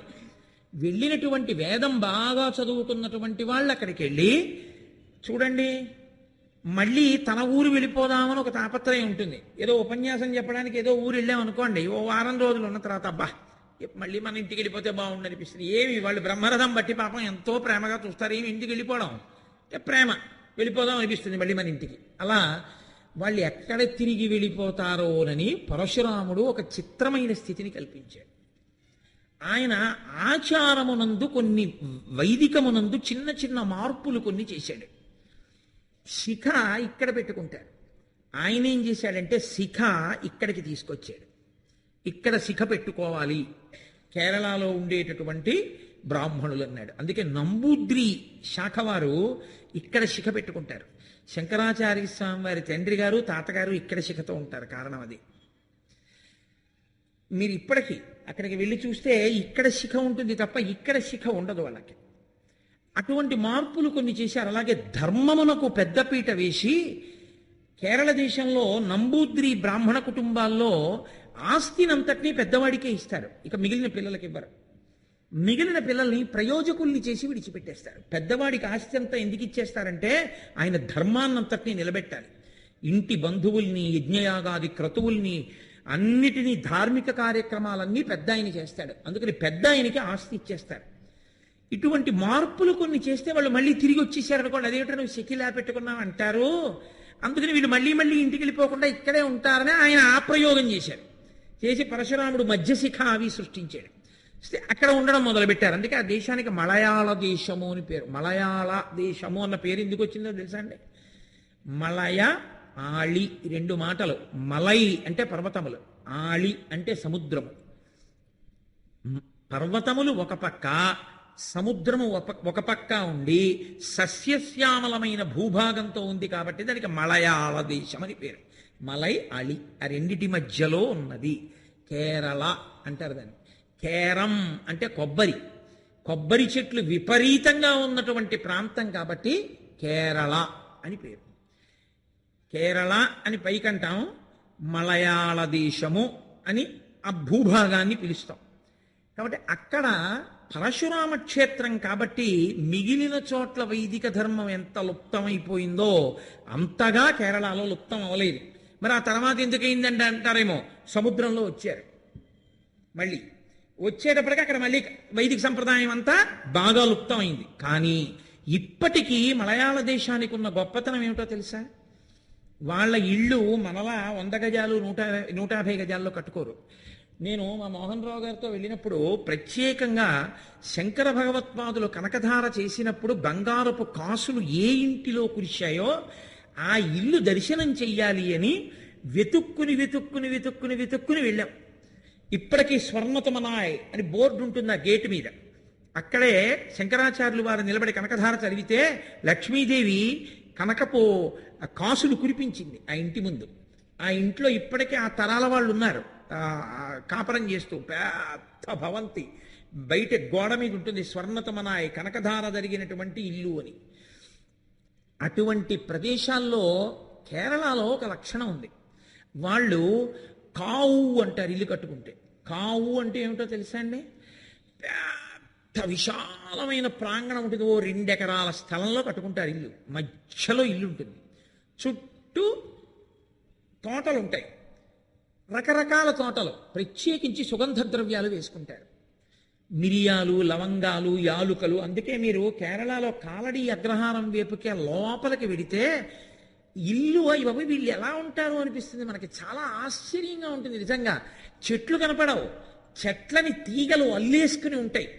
అందుకే శబరిమల వెళ్ళేటప్పుడు మనకి స్కాందంలో ఒక మాట చెప్తారు, దాన్ని ఆర్యన్ కావు అని పిలుస్తారు. ఆర్యన్ అసలు పౌరాణికంగా అయ్యప్ప స్వామి వారి పేరు ఆర్యన్. పౌరాణికంగా ఆయనకి పెట్టిన పేరు అది. ఆర్యన్ అంటే పెద్దవాడు, ఆర్యాంబ అమ్మవారు. ఆర్యన్ కావు శబరిమలై పేరు. ఆర్యన్ కావు అంటే ఆర్యన్ అని పేరు కలిగినటువంటి మహానుభావుడు ఉన్న కావు అని. కాబట్టి ఆ కావు అనబడేటటువంటి పెద్ద పెద్ద స్థలాలకి చుట్టూ ఏదో ఓ తేగో ఓ తడికో ఏదో కట్టుకుంటారు. గోడలు కట్టుకోవడం అనేది పెద్దగా కనబడదు. ఆ చుట్టూ కట్టుకున్నటువంటి ఆ ప్రాంగణాన్ని ఆతృతి అంటారు. ఆతృతి కట్టి కావులో మధ్యలో ఇంట్లో ఉంటారు. ఇలా ఎందుకుంటారో తెలుసా అండి? ఇప్పటికే అక్కడ వాళ్ళు ఒక 6 నెలలు ఇంక ఇంటి యజమాని బయటికి వెళ్ళడం. బాగా వేదం నేర్చుకున్న వాళ్ళని ఇంటికి పిలిచి వాళ్ళు చక్కగా వేదం నేర్చుకుని ఇంట్లో అగ్నికార్యం చేస్తూ హోమం చేస్తూ యజ్ఞయాగాది క్రతువులు చేస్తూ యజమాని కొన్ని నెలల పాటు ఇంట్లో ఉండిపోతాడు. అప్పుడు ఇల్లు ఎలా నడవాలి? కూరలు, పళ్ళు, ఆకుకూరలు అన్నీ ఆ కావులో పెంచుకుంటారు. అన్నం మరి ధాన్యం ఎక్కడి నుంచి వస్తుంది? ఈ సుగంధ ద్రవ్యాలు ఏవి పండాయో వీటినన్నింటినీ కూడా ధాన్యం పండించిన వాళ్ళకి ఇచ్చి వాళ్ళ దగ్గర ధాన్యం పుచ్చుకుంటుంది ఇంటి ఇల్లాలు. పుచ్చుకుని ఆయన ఉద్యోగానికి వెళ్ళలేదు, అయ్యో పాపం జీతం రాదు కదా, ఇలాంటి గొడవ ఏమి ఉండదు. ఆ కావులో పండినవి ఏమున్నాయో అవి వండి పెడుతుంది ఆవిడ. ఆయన కూడా మధ్యసికతో, మీరు ఎప్పుడైనా కేరళ అగ్రహారాల్లోకి వెళ్ళి చూడాలి, నిజంగా చాలా గొప్పగా ఉంటుంది. వాళ్ళు కొన్ని నెలల పాటు ఇంట్లో ఉండిపోయి స్వాధ్యాయం చేస్తారు, చక్కగా చదువుకుని హోమాలు, చక్కగా యజ్ఞయాగాది క్రతువులు చేస్తారు. కొన్ని నెలల అసలు యజమాని బయటికి రాడు. కాబట్టి అక్కడ వైదికమైనటువంటి ఆచారము నిలబడిపోయింది. అందుకే మీరు చూడండి, ఇప్పటికీ కూడా కేరళ రాష్ట్రంలో శంకరాచార్య స్వామి వారు పెట్టినటువంటి వైదిక ప్రక్రియ మాత్రమే బ్రతికి ఉంది తప్ప ఇంకా ఏ రకమైన మిథ్యాచారములు లేవు అక్కడ. మీరు గురువాయూరు వెళితే కేరళలో అసలు చొక్కా వేసుకుని లోపలికి వెళ్ళే ప్రయత్నం చేస్తే వెర్రాన్ని చూసినట్టు చూస్తారు. చొక్కా బనీను తీయడమే, చొక్కా బనీను తీయకుండా అసలు దేవాలయంలోకి ప్రవేశమే ఇవ్వరు. ఆచారము సంప్రదాయము అన్నది అంత జీర్ణమైన గడ్డ మీదకు వచ్చింది. శంకరాచార్య స్వామి వారి అవతారం అందుకుని ఎంచుకున్నారు ఆ ప్రాంతాన్ని. లేకపోతే మిగిలిన చోట్ల పుట్టకూడదు ఏమిటి? అక్కడ పుడితే తప్ప సనాతన ధర్మాన్ని, ఆచారాన్ని సువ్యవస్థితం చేయడానికి కావలసిన సుభిక్షమైన చోట తాను ముందు ప్రారంభం చేయడానికి ఉండదు. 10 మందితో కలవాలంటే తాను ముందు చదువుకోవడం అది మొదలెట్టాలి. అలాంటి ప్రాంతం ఒకటి ఉండాలి కదా, అందుకని కేరళలో పుట్టారే. లేకపోతే మిగిలిన చోట్ల పుట్టకూడదు ఏంటి? అది పుట్టినప్పుడు ఇంత సనాతనమైనటువంటి సంప్రదాయం ఉన్నటువంటి వాటిలో కాలడీ అగ్రహారం ఒకటి. ఆ కాలడీ అగ్రహారంలో విద్యాధిరాజు అని ఒక మహానుభావుడు, ఆయన పేరుకి తగిన వ్యక్తి, అంత గొప్ప పాండితీ ప్రకర్ష ఉన్నవాడు, అంతటి భక్తి తత్పరుడు. ఆ విద్యాధిరాజుకి ఒక్కడే కొడుకు శివగురువు. ఆ శివగురువు భార్య ఆర్యాంబ. వీళ్ళిద్దరికీ సంతానం కలగలేదు. సంతానం కలగకపోతే వాళ్ళు త్రిశూర్ వెళ్ళి భజన చేశారు. ఈ త్రిశూర్ ఒక ప్రత్యేకత కలిగిన ప్రాంతము అని నిన్న మీతో నేను కొంత మనవి చేశాను. కాలడీ అగ్రహారాన్నే ఎందుకు ఎంచుకోవాలి శంకరాచార్యులు వారు? మళ్ళీ మలయాళ దేశం అంతా వైదిక సంస్కృతి ఆ రోజుల్లో బాగా ఉన్నప్పుడు, ఇప్పటికీ కూడా అంత పటుత్వం ఉన్నప్పుడు, మలయాళ దేశంలో ఎక్కడైనా పుట్టొచ్చుగా. కాలడీ అగ్రహారాన్ని ఎందుకు ఎంచుకోవాలి శంకర్లు? అంటే పంచక్రోశము అని ఒక మాట ఉంది. పంచక్రోశం అంటే, క్రోశము అంటే 2/1/4 మైళ్ళు. చాలా గొప్ప క్షేత్రం ఏదైనా ఉందనుకోండి, చాలా శక్తివంతమైన క్షేత్రము, దానికి 5 క్రోశుల దూరంలో ఉన్నటువంటి ప్రాంతములన్నీ కూడా ఈ దేవాలయం యొక్క తేజస్సు చేత ప్రకాశిస్తూ ఉంటాయి. దీని ప్రకాశం ఆ భూమండలం మీద పడుతూ ఉంటుంది. కాబట్టి అక్కడ కూడా ఆ ఈశ్వరుడు యొక్క అనుగ్రహం పడుతూ ఉండేటటువంటి ప్రాంతం అది. అందుకే త్రిశూర్ కాలడి 5 క్రోశుల దూరంలోకి వస్తుంది. అందుకే గొప్ప గొప్ప క్షేత్రాలకి 5 క్రోశుల దూరంలో బ్రతకడం కూడా వ్యాసం అంటారు. చుట్టూ దానికి చుట్టూ 5 క్రోశుల దూరంలో ఎక్కడైనా బ్రతకడం కూడా ఈశ్వర కృప ఉంటే తప్ప సాధ్యం కాదు. కాబట్టి త్రిశూర్కి 5 క్రోశుల్లోకి కాలడి అగ్రహారం వస్తోంది. అందుకని త్రిశూర్ ప్రభావం కాలడి మీద ఎక్కువ. త్రిశూర్ ఎంత గొప్ప క్షేత్రమో తెలుసా అండి? దాని మర్యాద ఏమిటంటే, ఒకసారి అర్చక స్వామి దేవాలయంలో అర్చకత్వానికి బయలుదేరి త్రిశూర్ క్షేత్రంలో గుడిలోకి వెడుతుంటే, ఒక మహారాజు అంతఃపురంలోకి వెడుతున్నప్పుడు ఎంత ఊరిరిగింపుగా తీసుకెడతారో అలా తీసుకెడతారు. ఇప్పటికీ అంత ఊరిరిగింపుగా వెడతాడు. వెళ్ళి 6 నెలలు అర్చకత్వం ఉంటుంది. 6 నెలల తర్వాత మళ్ళీ రెండో కుటుంబం వస్తుంది అర్చకత్వానికి. ఈ 6 నెలలు ఆయన ఇంటికి రాడిహ, దేవాలయంలోనే పడుకుంటాడు. అంతే, దేవాలయంలోనే పడుకుని దేవాలయంలో స్నానం చేసి దేవాలయంలోనే భజన చేస్తూ అక్కడే గడుపుతాడు తప్ప అసలు ఇంటికి రాడు. దేవాలయం యొక్క వైభవాన్ని నిలబెట్టడానికి త్రిశూర్లో అర్చకులు అంత మర్యాద పాటిస్తారు. త్రిశూర్ గొప్పతనం ఏమిటంటే అసలు ఈశ్వరుడు కూడా బయటికి వెళ్ళడు. స్వామి ఉత్సవమూర్తి బయటికి వెళ్ళదు, అసలు దేవాలయ ప్రాంగణంలోనే తిరుగుతుంది. ఇంకా విచిత్రం ఏమిటో తెలుసా అండి, త్రిశూర్ నుంచి ఏనుగులు ఊరిరిగింపుగా పందాలు పెడతాయి, ఏనుగుల పందాలు వెళ్ళేటప్పుడు త్రిశూర్లో మీరు ఎప్పుడైనా చూసి తీరాలి. ఒక చిత్రం ఉంటుంది, ఏనుగులు బోలెడని ఏనుగులు వస్తాయి. ఈ ఏనుగుల మీద ఎక్కడానికి చుట్టుపక్కల క్షేత్రాల్లో ఉన్న అమ్మవార్లందరూ వస్తారు. త్రిశూర్ దేవాలయంలో ఉన్న అమ్మవారు కానీ అయ్యవారు కానీ ఏనుగెక్కి బయటికి వెళ్ళారు. కానీ ఏనుగులన్నీ అమ్మవార్లను ఎక్కించుకుని చుట్టుపక్కల ఉన్న క్షేత్రాల్లో అమ్మవార్లని మొట్టమొదట త్రిశూర్ దేవాలయానికి ప్రదక్షిణం చేస్తాయి. ప్రదక్షిణం చేసి బయటికి వచ్చి బారులు తీరి నిలబడతాయి. నిలబడిన తర్వాత పందెం ప్రారంభం చేస్తే ఈ ఏనుగులు పరిగెత్తడం మొదలు పెడతాయి. ఏ ఏనుగు అమ్మవారిని తీసుకుని ముందెళ్ళిందో ఆ ఏనుగు గెలిచింది అంటారు. ఏనుగుల పందాలు త్రిశూర్లో జరుగుతాయేమో కానీ త్రిశూర్ దేవాలయంలో ఉన్న స్వామివారు మాత్రం ఏనుగుల పందాల్లో ఏనుగెక్కి వెళ్ళడం. అర్చకుడు బయటికి వెళ్ళాడు. 6 నెలలు అయిపోయిన తర్వాత మళ్ళీ బయటికి వెళ్ళిపోయేటప్పుడు మళ్ళీ చక్రవర్తిని తీసుకెళ్తారు. అంటే అంత వైదిక నిష్ట నిలబడినటువంటి దేవాలయం ఇప్పటికీ. ఆవు నెయ్యి మీరు పట్టుకెడితే అభిషేకం చేయరు త్రిశూర్లో. మీరు త్రిశూర్ వెడితే మీరు డబ్బులు ఇచ్చేస్తే వాళ్ళు ఆవు నెయ్యి లోపలికి పట్టుకెళ్ళి ఇచ్చేస్తారు. వాళ్లే తయారు చేసిన ఆవు నెయ్యిని మీ గోత్రనామాలు చెప్తారు. చూసి తీరాలి. అసలు ఆ త్రిశూర్ శివలింగాన్ని చూడకపోతే జీవితంలో ఏదో పోగొట్టుకున్నట్టే. ఇందులో ఎంతమంది త్రిశూర్ వెళ్ళిన వాళ్ళు ఉన్నారు? చెయ్యొద్దండి. అయ్యయ్యో, ఇంత తక్కువ చేతులా? వచ్చే సంవత్సరానికి అన్ని చేతులు లేచుగాక. కాబట్టి త్రిశూర్ శివలింగం అద్భుతం. ఆ ఉత్తరాన హిమలింగం ఎలా ఉంటుందో దక్షిణాన త్రిశూర్ శివలింగం అలా ఉంటుంది. మీతో మనవి చేశా కదూ, 1000 సంవత్సరముల క్రితం అభిషేకం చేసిన నీటితో ముద్దవ కట్టి ఉంటుంది. అది చిత్రం ఏమిటో తెలుసా అండి? అంత నీతితో శివలింగం ఉంటుంది. అన్ని దీపాలు వెలుగుతుంటాయి. నెయ్యి కరగదు, ఈగ వాలదు, చీమ పాకదు. అంటే ఎంత నిష్ఠతో దేవాలయాన్ని నిలబెడుతున్నారో మీరు ఇప్పటికీ చూడండి. అంత తేజస్సు కలిగిన క్షేత్రం అంటే అది పంచక్రోశంలోకి వచ్చింది అంటే దానిలోకి వచ్చిన అగ్రహారం ఎంత గొప్పదై ఉండాలి. అందుకని కాలడి ఎంచుకున్నాడు పరమశివుడు దిగేటప్పుడు. అక్కడ పుడతాను. పంచక్రోశంలోకి వచ్చేటప్పుడు చాలా జాగ్రత్తగా చూసుకుంటారు.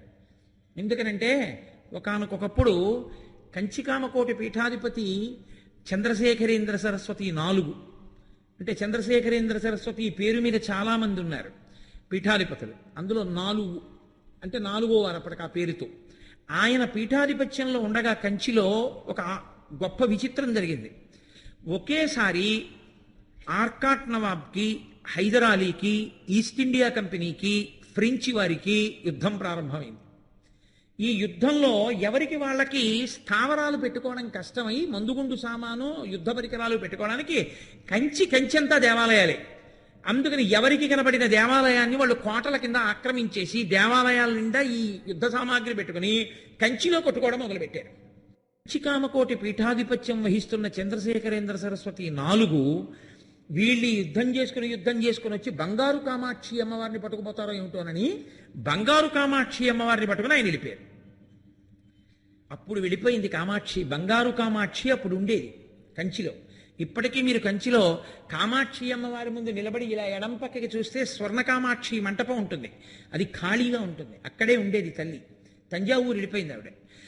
అమ్మవారు ఆయనతో వెళ్ళిపోయి తర్వాత కొన్ని 100 సంవత్సరములు అలా ఖాళీగా ఉండిపోతే నడిచే దేవుడు, ప్రాతస్మరణీయుడు, కంచికామకోటి పీఠాధిపతి అపర శంకరాచార్యుల వారు, నిజమైన సన్యాసి శతాబ్దంలో అని దలైలామా చేత కీర్తింపబడిన మహాపురుషుడు. ఏ మహాపురుషుణ్ణి తలుచుకుని నమస్కరించకుండా నా జీవితంలో ఒక్క రోజు కూడా గడవదో అంతటి మహానుభావుడైనటువంటి చంద్రశేఖరేంద్ర సరస్వతి స్వామివారు అక్కడ స్వర్ణకామాక్షి లేదని బంగారు పాదుకలు ప్రతిష్ఠించారు. అదిగో ఆ అమ్మవారిని తీసుకుని వెళ్ళిపోయారు చంద్రశేఖరేంద్ర సరస్వతి 4. వెళ్ళిపోయి రామేశ్వరం వెళ్ళి తీర్థయాత్ర చేసి తిరిగి చేస్తూ ఉదయార్పాలెం అనబడేటటువంటి ఒక మరాఠీ జమీందారు పరిపాలిస్తున్నటువంటి ప్రాంతం, కామకోటి పీఠానికి శిష్యులు వాళ్ళు. అక్కడికి వెళ్ళిపోయి పీఠాన్ని అక్కడ పెట్టారు. బంగారు కామాక్షిని పెట్టి రోజు పూజ చేస్తుండేవారు. పక్కనే తంజావూరు మహారాజు గారు అప్పుడు ప్రతాప నరసింహుడు. ఆ ప్రతాప నరసింహుడు బంగారు కామాక్షిని పట్టుకుని మా ఊరు రండి అని కబురు చేశారు. చంద్రశేఖరేంద్ర సరస్వతి 4 ఈ ఉదయార్పాలెం నుంచి తంజావూరు వెళ్ళిపోయారు బంగారు కామాక్షిని తీసుకుని. ఉదయార్పాలెనికి ఉన్న గొప్పతనం ఏమిటో తెలుసా అండి? అక్కడ మంటపాలు ఉన్నాయి. ఆ మంటపాలలో ప్రతి మంటపంలోనూ ప్రతి దేవాలయం నుంచి యుద్ధాలు జరిగినప్పుడు పారిపోయారు ఈశ్వర స్వరూపాలన్నీ. కంచి నుంచి కామాక్షి వెళ్ళిపోయింది యుద్ధం జరుగుతున్నప్పుడు. కంచి నుంచి వరదరాజస్వామి వెళ్ళిపోయాడు. చిదంబరం నుంచి నటరాజస్వామి వెళ్ళిపోయాడు. తిరువాయూరు నుంచి త్యాగరాజస్వామి వెళ్ళిపోయాడు. శ్రీరంగం నుంచి రంగరాజస్వామి వారు వెళ్ళిపోయారు.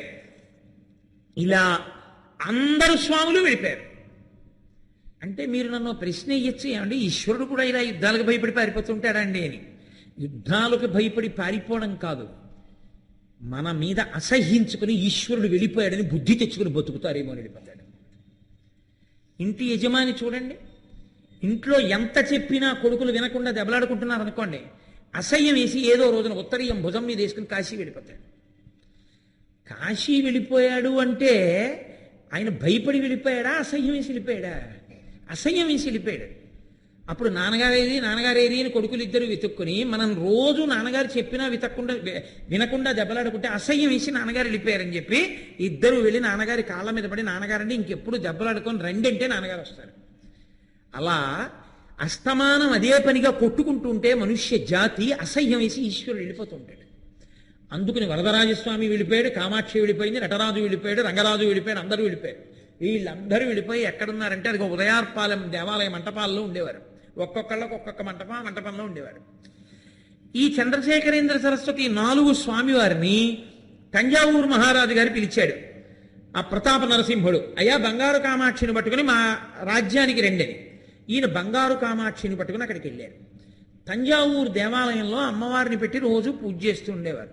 కొన్నాళ్ళు అయిన తర్వాత చంద్రశేఖరేంద్ర సరస్వతి 4 అన్నారు, మేము ఇక్కడ ఉండం తంజావూరులో, మేము ఇక్కడి నుంచి బయలుదేరి కుంభకోణం వెళ్ళిపోతా ఉన్నారు. అందుకే కంచికామకోటి పీఠం చాలా కాలం కుంభకోణంలో ఉంది.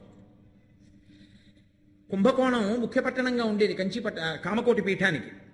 కుంభకోణం వెళ్ళిపోయారు. తంజావూరులో ఉండకుండా, ఉదయార్పాలెంలో ఉండకుండా కుంభకోణం ఎందుకు వెళ్ళిపోతున్నారు అని అడిగారు. అడిగితే ఆయన అన్నారు, కుంభకోణం దగ్గర కావేరీ నది ప్రవహిస్తోంది, మాకు నిత్య నదితో స్పర్శ ఉండాలి, అందుకని కావేరీ నది దగ్గరికి వెళ్ళిపోతున్నాం అన్నారు. అయితే మీరు ఒకటి ఆలోచించండి, నిజంగా కావేరీ నది ఒడ్డుకు వెళ్ళిపోవాలంటే అక్కడికే దగ్గరలో మాయావరం ఉంది. మాయావరం కావేరీ తులాస్నాన ఘట్టం ఉంది అక్కడ. పైగా తిరువయ్యూరు ఉంది, దాన్ని భూలోక కైలాసం అంటారు. తిరువయ్యూరు ఉంది, మాయావరం ఉంది. 2 ప్రదేశాలు కాకుండా కుంభకోణం వెళ్ళిపోయారు ఆయన. కుంభకోణం ఎందుకు వెళ్ళిపోయారో తెలుసా అండి? కుంభకోణానికి దగ్గరలో శివపేరూరు అనబడేటటువంటి ఒక ఊరుంది. పైగా అక్కడే సుబ్రహ్మణ్యేశ్వర స్వామి వారు, అక్కడే స్వామిమలైలో సుబ్రహ్మణ్యేశ్వర స్వామి వారు పరమశివుడికి జ్ఞానబోధ చేసినటువంటి స్వామిమలై దగ్గరగా ఉంది. ఆ శివపేరూరులో జ్ఞాన సంబంధరు, అప్పరు మొదలైనటువంటి మహాపురుషులందరూ కూడా వచ్చి అక్కడే కీర్తనం చేశారు. అంత గొప్ప దేవాలయానికి 5 క్రోశుల దూరంలోకి, పంచక్రోశంలోకి ఈ కుంభకోణం ఉంది. కుంభకోణం అంత గొప్ప క్షేత్రానికి పంచక్రోశంలో ఉంది కాబట్టి నేను అక్కడ ఉంటానని కుంభకోణం వెళ్ళిపోయారు చంద్రశేఖరేంద్ర సరస్వతి 4. పంచక్రోశము అన్న మాటకి శాస్త్రంలో అంత బలం ఉంది, అంత గొప్పతనం ఉంది. ఒక్కొక్క తేజోవంతమైన క్షేత్రానికి 5 క్రోశల దూరంలో, 5 క్రోశలు అంటే క్రోశ అంటే 2 1/4 మైళ్ళు అంటే 11 1/4 వస్తుందేమో అనుకుంటున్నాను. 11 1/4 మైళ్ళ దూరంలో, వ్యాసంలో ఎక్కడ ఉన్నా పంచక్రోశంలో ఉన్నారు అంటారు. అంటే ఆ క్షేత్రం యొక్క శక్తి ఇక్కడ పడుతూ ఉంటుంది.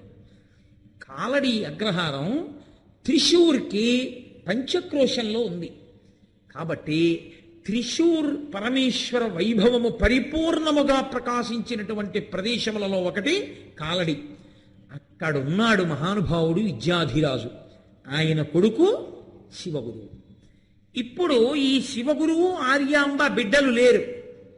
బిడ్డలు లేకపోయినా అవైదిక ప్రచారం జరుగుతున్నా, అత్యంత ఆకర్షణీయంగా అవైదికమైనటువంటి ప్రచారాలు జరిగిపోతున్నా వాళ్ళు ఆకర్షితులు కాలేదు. వాళ్ళు వైదిక ధర్మాన్నే ఎంచుకున్నారు. చెక్కు చెదరని కుటుంబం, అంత భక్తి ప్రపత్తులు ఉన్నవాళ్ళు. వాళ్ళు త్రిశూర్ చేరుకుని మండల పర్యంతం భజన చేశారు. నిన్ననే మీతో మనవి చేశాను, భజన అన్న మాటకు అర్థం ఏమిటో. అక్కడే ఉండిపోయి సేవ చేయడం. 40 రోజులు భజన చేస్తే శివ సాక్షాత్కారం కలగలేదు వాళ్ళకి. అదే వాళ్ళిద్దరి కడుపునే పరమేశ్వరుడు పుట్టడానికి కారణం అది. ఆ దంపతుల్నే ఎందుకు ఎంచుకున్నాడు పరమేశ్వరుడంటే, ఇదిగో మనకందరికీ ఒక పాఠాన్ని నేర్పడానికి శంకరాచార్య స్వామి వారి అవతారం వాళ్ళిద్దరి కడుపునే పుట్టింది.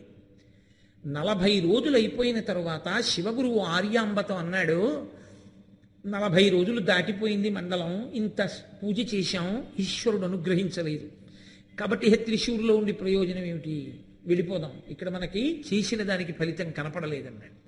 ఆవిడేమందో తెలుసా అండి ఆర్యాంబ? ఆవిడంది, నో దేవతాను జడిమా మనుష్యే. దేవతల అనుగ్రహం ఇక్కడ కలగలేదు, కాబట్టి ఇక్కడ మనం ఏమైనా చేసినా ఉపయోగం కలగలేదనకో, చెయ్యవలసిన రీతిలో చెయ్యడంలో ఏదో పొరపాటు జరిగింది అనను. దేవతల తప్పు కాదు, మనదే ఏదో తప్పు ఉంది, అందుకే ఈశ్వర కృప కలగలేదు. కాబట్టి రెట్టించిన ఉత్సాహంతో, మరింత విశ్వాసంతో ఈశ్వరుణ్ణి ఆరాధించండి అందావిడ. దానికే శ్రద్ధ అని పేరు. భగవంతుని ఆరాధిస్తున్నప్పుడు వైక్లభ్యములు ఏర్పడవచ్చు, కానీ ఈశ్వరుడు ఉన్నాడని నమ్మి ఎవడు నిలబడతాడో వాడికే ఈశ్వరానుగ్రహం. ఈశ్వరుడి వరకు ఎందుకండి? మీరు ఎవరినో ఒక పెద్ద అధికారిని కలుసుకోవడానికి వెళ్ళి చిన్న కాగితం మీద పేరు రాసి లోపలికి పంపించారు. అధికారి వరకు ఎందుకండి? ఒక వైద్యుడు, ఆ వైద్యుడి దగ్గరే వైద్యం చేయించుకుందామని వెళ్ళారు, లోపల ఉన్నారు, బయట ఉన్న వాళ్ళ దగ్గర పేరు రాయించుకున్నారు. మీ పేరు 8వ పేరో 10వ పేరో ఉంది. ఆయన ఒక్కొక్కరిని అరగంట 40 నిమిషాలు చూస్తున్నారు. ఈ మధ్యలో మెడికల్ రిప్రజెంటేటివ్లు వెళ్ళొస్తున్నారు. 5 గంటలకి మీరు అడిగితే రాత్రి 9:30 అయింది, ఇప్పటికి మీ పేరు పిలవలేదు. మీరు వెళ్ళిపోతారా, అలాగే కూర్చుంటారా? 10 అయినా అలాగే కూర్చుంటారు. ఎందుకు కూర్చుంటారు? ఆయన వెళ్ళిపోడు 10 అయిపోయిందని. 10 అయిపోయినా పేర్లు రాసుకున్న వాళ్ళందరినీ పిలిచి చూసి పెడతాడు. ఆయన దగ్గరే చూపించుకోవాలి, 10 అయినా 11 అయినా. ఇవాళ ఒక్కరోజు కష్టపడి ఆయనకి చూపించేసుకుంటే మన అనారోగ్యం ఇక మళ్ళీ మనం రావక్కర్లా, కుదిరిపోతాం. ఈ విశ్వాసం మీకుంటే కదా 11 వరకు కూర్చున్నారు. నేను వెళ్ళి కూర్చోగానే నన్ను పిలవలేదండి, ఏమిటంటే 2:30 గంటలు అయిపోయింది, 3 గంటలు అయిపోయింది, ఆఫీసులో కూడా నేను ఎప్పుడు ఇంతసేపు ఉండను, అలాంటిది ఇంతసేపు కూర్చోవడమా అని వెళ్ళిపోతున్నారా? వెళ్ళిపోవట్లేదే. ఒక డాక్టర్ మీదే మీకంత విశ్వాసం ఉంటే ఈశ్వరుడి మీద ఎందుకు ఉండకూడదు? ఈశ్వరుడి మీద మాత్రం ప్రతి చిన్న విషయానికి ఈశ్వరుడు అనుగ్రహించలేదని పక్కకెడతారా? అలా నిలబడగలగడమే శ్రద్ధ, అదే విశ్వాసము. అందుకే శంకరులు అంటారు, శాస్త్రస్య గురువాక్యస్య సత్యబుద్ధ్యావధారణ సా శ్రద్ధా కదితా సిద్ధి యా వస్తూపలభ్యతే.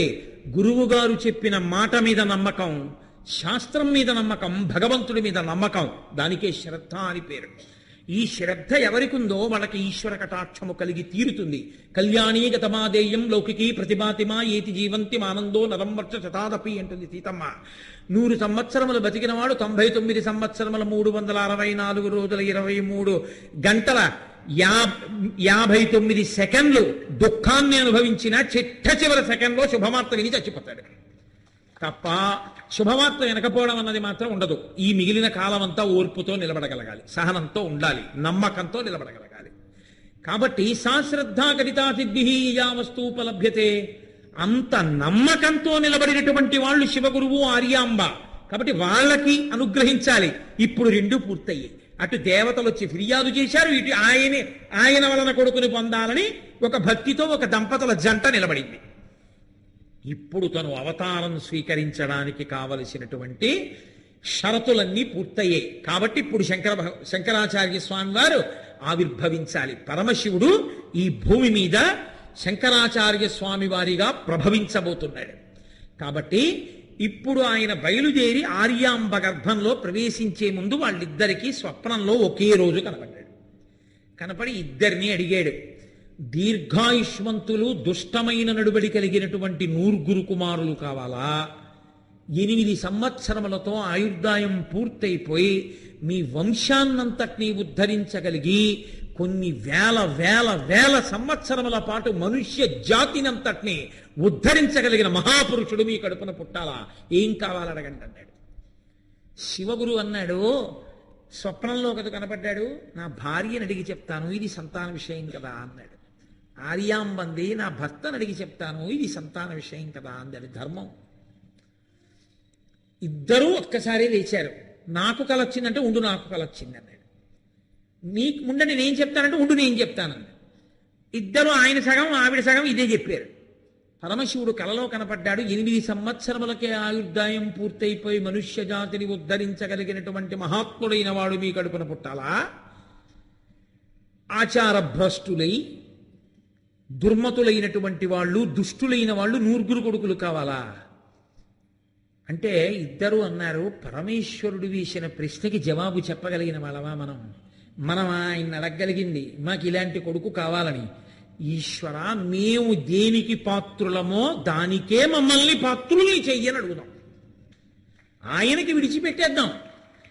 ఇది భక్తి అన్న మాటకు అర్థం. ఇద్దరు ప్రార్థన చేశారు త్రిశూర్లో, ఈశ్వర మా కడుపున ఎవరు పుట్టడానికి మేము అర్హులమో వాళ్ళని మా కడుపున పుట్టించు. ఈ భక్తికి పరమశివుడు కదిలిపోయాడంతే. కదిలిపోయి ఆర్యాంబా గర్భంలోకి ప్రవేశించింది ఆ తేజస్సు. బ్రాహ్మణ సమారాధన చేశాడు, అందరికీ భోజనాలు పెట్టాడు, అందరినీ తృప్తిపరిచాడు. 9 నెలలు నిండై పార్వతీదేవి కుమారస్వామిని కన్నట్టు అన్నారు శంకర విజయాలు. అలా శంకర భగవత్పాదులు వైశాఖ శుక్ల పంచమి నాడు ఆవిర్భవించారు. నందన సంవత్సరంలో వైశాఖ శుక్ల పంచమి, అదిగో జేగంట మోగింది. వైశాఖ శుక్ల పంచమి నాడు ఆవిర్భవించారు మహానుభావుడు చిన్న పిల్లవాడి రూపంలో.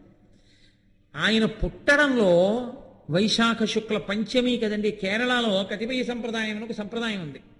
వాళ్ళు పేరు పెట్టడం అంటే, మనమంటే పుస్తకాలు పట్టుకుని చదువుకుని పేర్లు పెట్టుకునే దౌర్భాగ్య స్థితికి వచ్చాం. ఆ పేరుకు అర్థం పర్థమే ఉండదు. అసలు ఆ పేరు అంటేనే అసహ్యం. అంత అసహ్యకరమైన పేరు, ఎంత అసహ్యంగా ఉంటాయో. దానికి ఒక పవిత్రత ఉండదు, ఆ పేరుకేమీ అర్థం ఉండదు. ఏమిటేమిటో తల్లి పేరులో. నాకు మొన్ననే ఒక ఆయన ఫోన్ చేశాడు. ఫోన్ చేసి ఒక విచిత్రమైన పేరు చెప్పాడు. చెప్పి ఇది పెట్టుకోవచ్చా అన్నాడు. ఎందుకు ఇలాగా అని అడిగాను.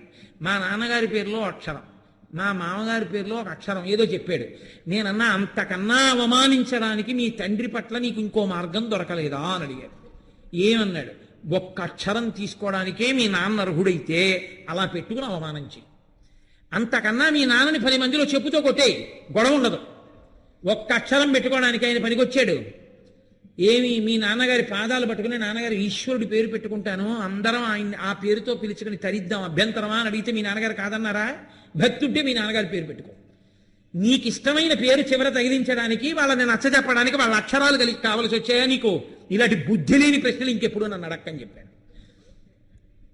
కాబట్టి పేరు పెట్టుకోవడం అంటే అమర్యాదతో కూడుకున్నటువంటి వ్యవస్థకి దిగజారిపోయాం మనం. మలయాళ దేశం అలా కాదు. పుట్టినటువంటి స్థితిని బట్టి, కాలాన్ని బట్టి అక్షరాల్లోకి మార్చుకుంటారు వాళ్ళు.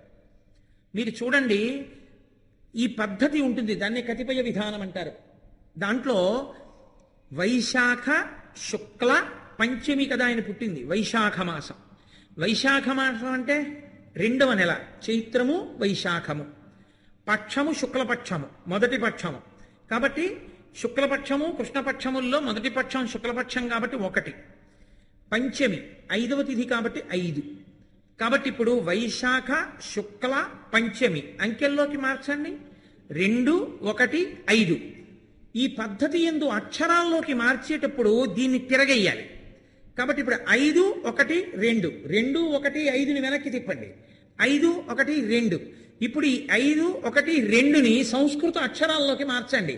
సంస్కృత అక్షరాలు ఒక్కొక్క అక్షరం ఒక్కొక్క సంఖ్య చేత నిర్దేశింపబడతాయి, ఒక్కొక్క అంకెతో. అప్పుడు 5 ష పక్కన 0తో కలపరు, ఇంకా 0 చేస్తారంతే. 1 క, 2 రా. శంకర పుట్టిన దాన్ని బట్టి తెలిసిపోయింది. శంకరుడే పుట్టాడని వైశాఖ శుక్ల పంచమి చేత నిర్ణయం చేశారు శంకరాచార్యుల వారు. పరమశివుడే పుట్టాడు సుమా. అందుకే భాస్కరాచార్యుల వారు నిర్ణయం చేశారు పరమశివుడే శంకరాచార్యుల వారిని. వేదం నిర్ధారణ చేసింది నమ వ్యక్త కేశాయిచ కపర్దినీచ అని. అంతవరకు ఎందుకు, వీళ్ళందరి సాక్ష్యం ఎందుకు, నేనే చెప్పేస్తానని ఎక్కడ చెప్పాలో అక్కడ ఆయనే చెప్పేశారు ఒక చోట. శివానం చిదానంద రూప శివోహం శివోహం నేను శివుణ్ణని చెప్పారు ఆయన గోవింద భగవత్పాదుల దగ్గరికి. కాబట్టి అది శివావతారం. పరమేశ్వరుడు కదిలి వచ్చాడు శంకరాచార్యుల వారిగా. ఇంకొక పేరు పెట్టేస్తారేమో. మలయాళ దేశమునందు పుట్టిన తిథి వార నక్షత్రములను బట్టి పేరులోకి తిప్పుతారు. కాబట్టి ఆయన ఎంచుకుని వైశాఖ శుక్ల పంచమి నాడు పుట్టారు. కాబట్టి వైశాఖ శుక్ల పంచమిని మీరు పేరుగా మార్చేస్తే శంకర. కాబట్టి వచ్చినవాడు కైలాస శంకరుడు, కాలడి శంకరుడిగా వచ్చాడు. ఆ తల్లిదండ్రుల్ని ఎంచుకోవడానికి, ఆ కాలడిని ఎంచుకోవడానికి, ఆ మలయాళ దేశాన్ని ఎంచుకోవడానికి, ఆ క్షేత్ర ప్రకాశాన్ని పరిశీలించడానికి ఇన్ని కారణాలు చూశారు. ఇన్ని కారణాలు చూడడంలో ఈశ్వరానుగ్రహం పొందడానికి మనం ఎలా బ్రతకాలో అవతారం రాకుండానే మనకి కూడా పరోక్షంగా బోధ చేసేశారు. ఇప్పుడు వచ్చినది శంకరులు. శంకరావతారం అనుకున్న గొప్పతనం ఏమిటో తెలుసా అండి? మనకి కృష్ణ చైతన్య ప్రభు అని ఆయన ఉన్నారు. ఆయన పూర్వాశ్రమం పేరు గౌరంగారు. అలాగే ద్వైతమత ప్రవర్తకాచార్యుల వారు, మధ్వాచార్యుల వారు, వారి పూర్వాశ్రమంలో పేరు వాసుదేవన్. అలాగే విశిష్టాద్వైత ప్రవర్తకులు ఉన్నారు రామానుజులు, వారి పేరు పూర్వాశ్రమంలో లక్ష్మణులు అంటారు. శంకర భగవత్పాదుల యొక్క పూర్వాశ్రమ నామం అంటే ఆయన మామూలుగా తల్లిదండ్రులకు కొడుగ్గా తిరుగుతున్నంత కాలం ఆయన పేరు శంకర. సన్యసించిన తరువాత శంకర ఎప్పుడూ మారలేదు. పూర్వాశ్రమంలోనూ సన్యాసిగాను పేరు మారింది శంకరాచార్యుల వారు ఒక్కరే. మిగిలిన వాళ్ళందరికీ పూర్వాశ్రమ నామం సన్యాసనామంగా లేదు, ఇక మారిపోయింది. కానీ ఒక్క శంకరాచార్యుల వారి పేరు మాత్రం గోవింద భగవత్పాదులు సన్యాస దీక్ష ఇచ్చినప్పుడు పేరు మార్చలేదు. ఎందుకు మార్చలేదో తెలుసా అండి? శంకరోతి ఇది శంకర, లోకానికి శుభం చేయడానికి వచ్చిన వాడికి నేను పేరు మార్చడం ఏమిటి, ఆ పేరే అంతే. కాబట్టి శంకర భగవత్పాద ఆ పేరుతోనే ఉండిపోయారు అంతే. ఆయన గురువు గారి పేరు మాత్రం జయగోవిందముని. గోవింద భగవత్పాదులు అని మనం అంటాం. నిన్న మీతో నేను మనవి చేశాను, భగవత్పాదులు అన్న మాట ఎందుకు వాడతాం? ఎవరి పాదములు పట్టుకుంటే భగవంతుడి పాదములు దొరుకుతాయో వాళ్ళని భగవత్పాదులు అంటాం. అందుకని శంకర భగవత్పాదులు, గోవింద భగవత్పాదులు, గౌడ భగవత్పాదులు అంటాం. కానీ ఆయన పేరు జయగోవిందముని. జయ అన్న శబ్దాన్ని మీరు కొంచెం జాగ్రత్తగా అర్థం చేసుకోవాలి. జయ సంయమి, దీని అర్థం ఏమిటో తెలుసా అండి? యముడు ఎలా తొక్కేస్తాడో అలా ఇంద్రియములను తొక్కేసి ఇంద్రియములను గెలిచిన వారెవరో వారికి జయ శబ్దం వేస్తారు. అందుకే జయ జయ శంకర, హర హర శంకర, జయ జయ శంకర అన్నప్పుడు ఆయన జయం, ఆయన ఇంద్రియములను గెలిచారు. మనకి కూడా ఇంద్రియములను గెలిచి పరమేశ్వరుడి వైపుకు వెళ్ళగలిగిన శక్తిని అనుగ్రహిస్తారు. హర హర శంకర, పాపములను హరిస్తారు. అందుకే శంకర జయంతి జరిగేటటువంటి ప్రదేశంలో ఇంకొక పేర్లు చెప్పరు, ఇదొక్కటే భజన చేస్తారు. జయ జయ శంకర, హర హర శంకర, జయ జయ శంకర, హర హర శంకర, ఈ రెండు తప్ప ఇంకొక నామం చెప్పరు. తీసుకురావాలనుకున్నారనుకోండి ఇంకా కొత్తగా ఏమన్నా మీరు కాలడి శంకర, జయ జయ శంకర, కామకోటి శంకర, జయ జయ శంకర, శృంగేరి శంకర, జయ జయ శంకర అలా తీసుకొస్తారు. కానీ జయ జయ శంకర, హర హర శంకర మాత్రం విడిచిపెట్టరు. అందుకే శంకరాచార్యుల వారి జయంతి ఒక్కటి మాత్రం అందరి జయంతులు జరిగినట్టు జరగదు, రెండు విధాల్లో చేస్తారు. శంకరాచార్యుల వారు పుట్టినటువంటి వైశాఖ శుక్ల పంచమికి 10 రోజుల ముందు మొదలుపెట్టి చేస్తే గర్భోత్సవం అంటారు. గర్భోత్సవము అంటే 10 రోజుల ముందు మొదలు పెట్టేశారు కాబట్టి ఒక్కొక్క రోజు ఒక్కొక్క నెలకి సమానం, 10 నెలలు పూర్తయినట్టు. పంచమికి 10 రోజుల ముందు మొదలు పెట్టాలి. మొదలుపెట్టి ప్రారంభం చేస్తే, అంటే వైశాఖ శుక్ల పంచమి అంటే చైత్రమాస కృష్ణపక్షంలో ప్రారంభమైపోతుంది. ప్రారంభమై 10 రోజుల పాటు ఉత్సవాన్ని చేసి వైశాఖ శుక్ల పంచమి నాడు పుణ్యాహవాచనం జరిగింది. శంకరాచార్యుల వారి యొక్క ఆ పుట్టుక చేత జాతాశౌచం కూడా తొలగిపోయింది అని జన్మోత్సవము అని చేస్తారు. ఇది ఒకెత్తు. 10 నెలలు అమ్మ కడుపులోంచి వచ్చినంత వరకు. రెండవది ఒకటి ఉంటుంది, అది పుట్టినరోజు వరకే. ఆ జాతాశౌచము తీరేటటువంటి స్థితి కాదు, పుట్టినరోజు వరకు మాత్రమే వస్తుంది. 10 రోజులు 10 నెలల లెక్కలోకి. రెండవది ఒకటి ఉంటుంది, దాని పేరు జన్మోత్సవము, మొదటిది గర్భోత్సవము. ఈ జన్మోత్సవం ఏం చేస్తారంటే శంకరాచార్యుల వారు పుట్టినరోజు నుంచి, శంకరాచార్యుల వారు పుట్టినరోజుతో మొదలుపెట్టి 10 రోజుల వరకు చేస్తారు. అంటే పౌర్ణమి వస్తుంది, పౌర్ణమి నాడు పూర్తి చేస్తారు. ఈ విధానంలో చేసేటప్పుడు ఒకటి హోమం ఒకటి చేయవలసి ఉంటుంది. 2 ప్రతిరోజు తోటకాష్టకంతో శంకర భగవత్పాదులకి నమస్కారం చేయడం, శంకరాచార్యుల వారి పల్లకీ పట్టుకోవడం.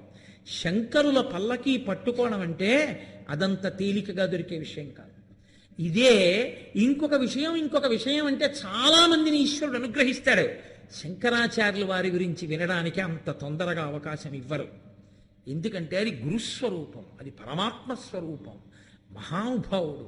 ఆ అవతార వైభవం వినడానికి కొన్ని కోట్ల జన్మల అదృష్టం ఉంటే కానీ దొరకదు. అందుకే శంకరుల పల్లకీ పట్టుకుంటారు, పట్టుకుని 10 రోజుల పాటు ఊరిరిగింపు చేస్తారు, తీసుకెడతారు. అలా వీధుల్లోకి తీసుకొస్తారు.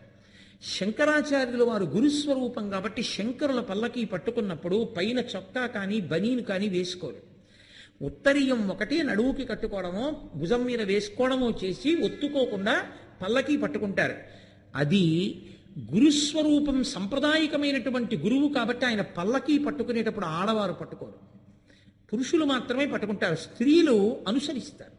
జయ జయ శంకర, హర హర శంకర అంటూ వెనకాల పెడతారు. సాక్షాత్ శివావతారం వెనకాల వెళ్ళడం చేత ఏం సామాన్యమైన ఫలితం ఉంటుందా? సాయంకాలం వేళలో జయ జయ శంకర, హర హర శంకర ఆ నామాన్ని భజన చేస్తారు. భజన చేసి శంకరాచార్య స్వామి వారిని పల్లకీలో కూర్చోబెట్టుకుని ప్రాకార సేవ గుడి చుట్టూ తిరిగి అమ్మవారి దేవాలయంలోకి వెడతారు. శంకరాచార్యుల వారి పల్లకీని అమ్మవారి ఎదురుగుండా కూర్చోపెట్టి ప్రతిరోజు సౌందర్యలహరిలోంచి 10 శ్లోకాలు చదువుతారు. రేపటి నుంచి ప్రారంభమవుతుంది ఇక్కడ దేవాలయంలో. ఉపన్యాసం తర్వాత రోజు సాయంకాలం వేళలో మనం శంకరాచార్య స్వామి వారిని తీసుకెళ్లి అమ్మవారి ఎదురుగుండా కూర్చోబెట్టి సౌందర్యలహరిలోంచి 10 శ్లోకాలు చదవడం మొదలు పెడతాం. పౌర్ణమి నాటికి శంకర భగవత్పాదుల్ని అమ్మవారి పక్కకి చేరుస్తారు. ఎందుకంటే శివా ఇద్దరు కలిసిన స్వరూపం, కదలిక చేత శివ, జ్ఞానము చేత శివస్వరూపము కనుక అమ్మవారి పక్కకి చేర్చి చిట్ట చివరి ప్రదీపజ్వాలాభి శ్లోకం వరకు 100 శ్లోకాలు పూర్తి చేసి శంకరాచార్య స్వామి వారికి పూజ చేస్తారు. రేపు జయంతి కాబట్టి శంకరులకి అభిషేకం తర్వాత 108 నామములతో పూజ చేస్తారు. 108 నామములు శంకరాచార్యుల వారి ఉన్నాయి. రేపు మనందరం ఆ నామములతో శంకరాచార్య స్వామి వారి దేవాలయంలో పూజ చేస్తాం.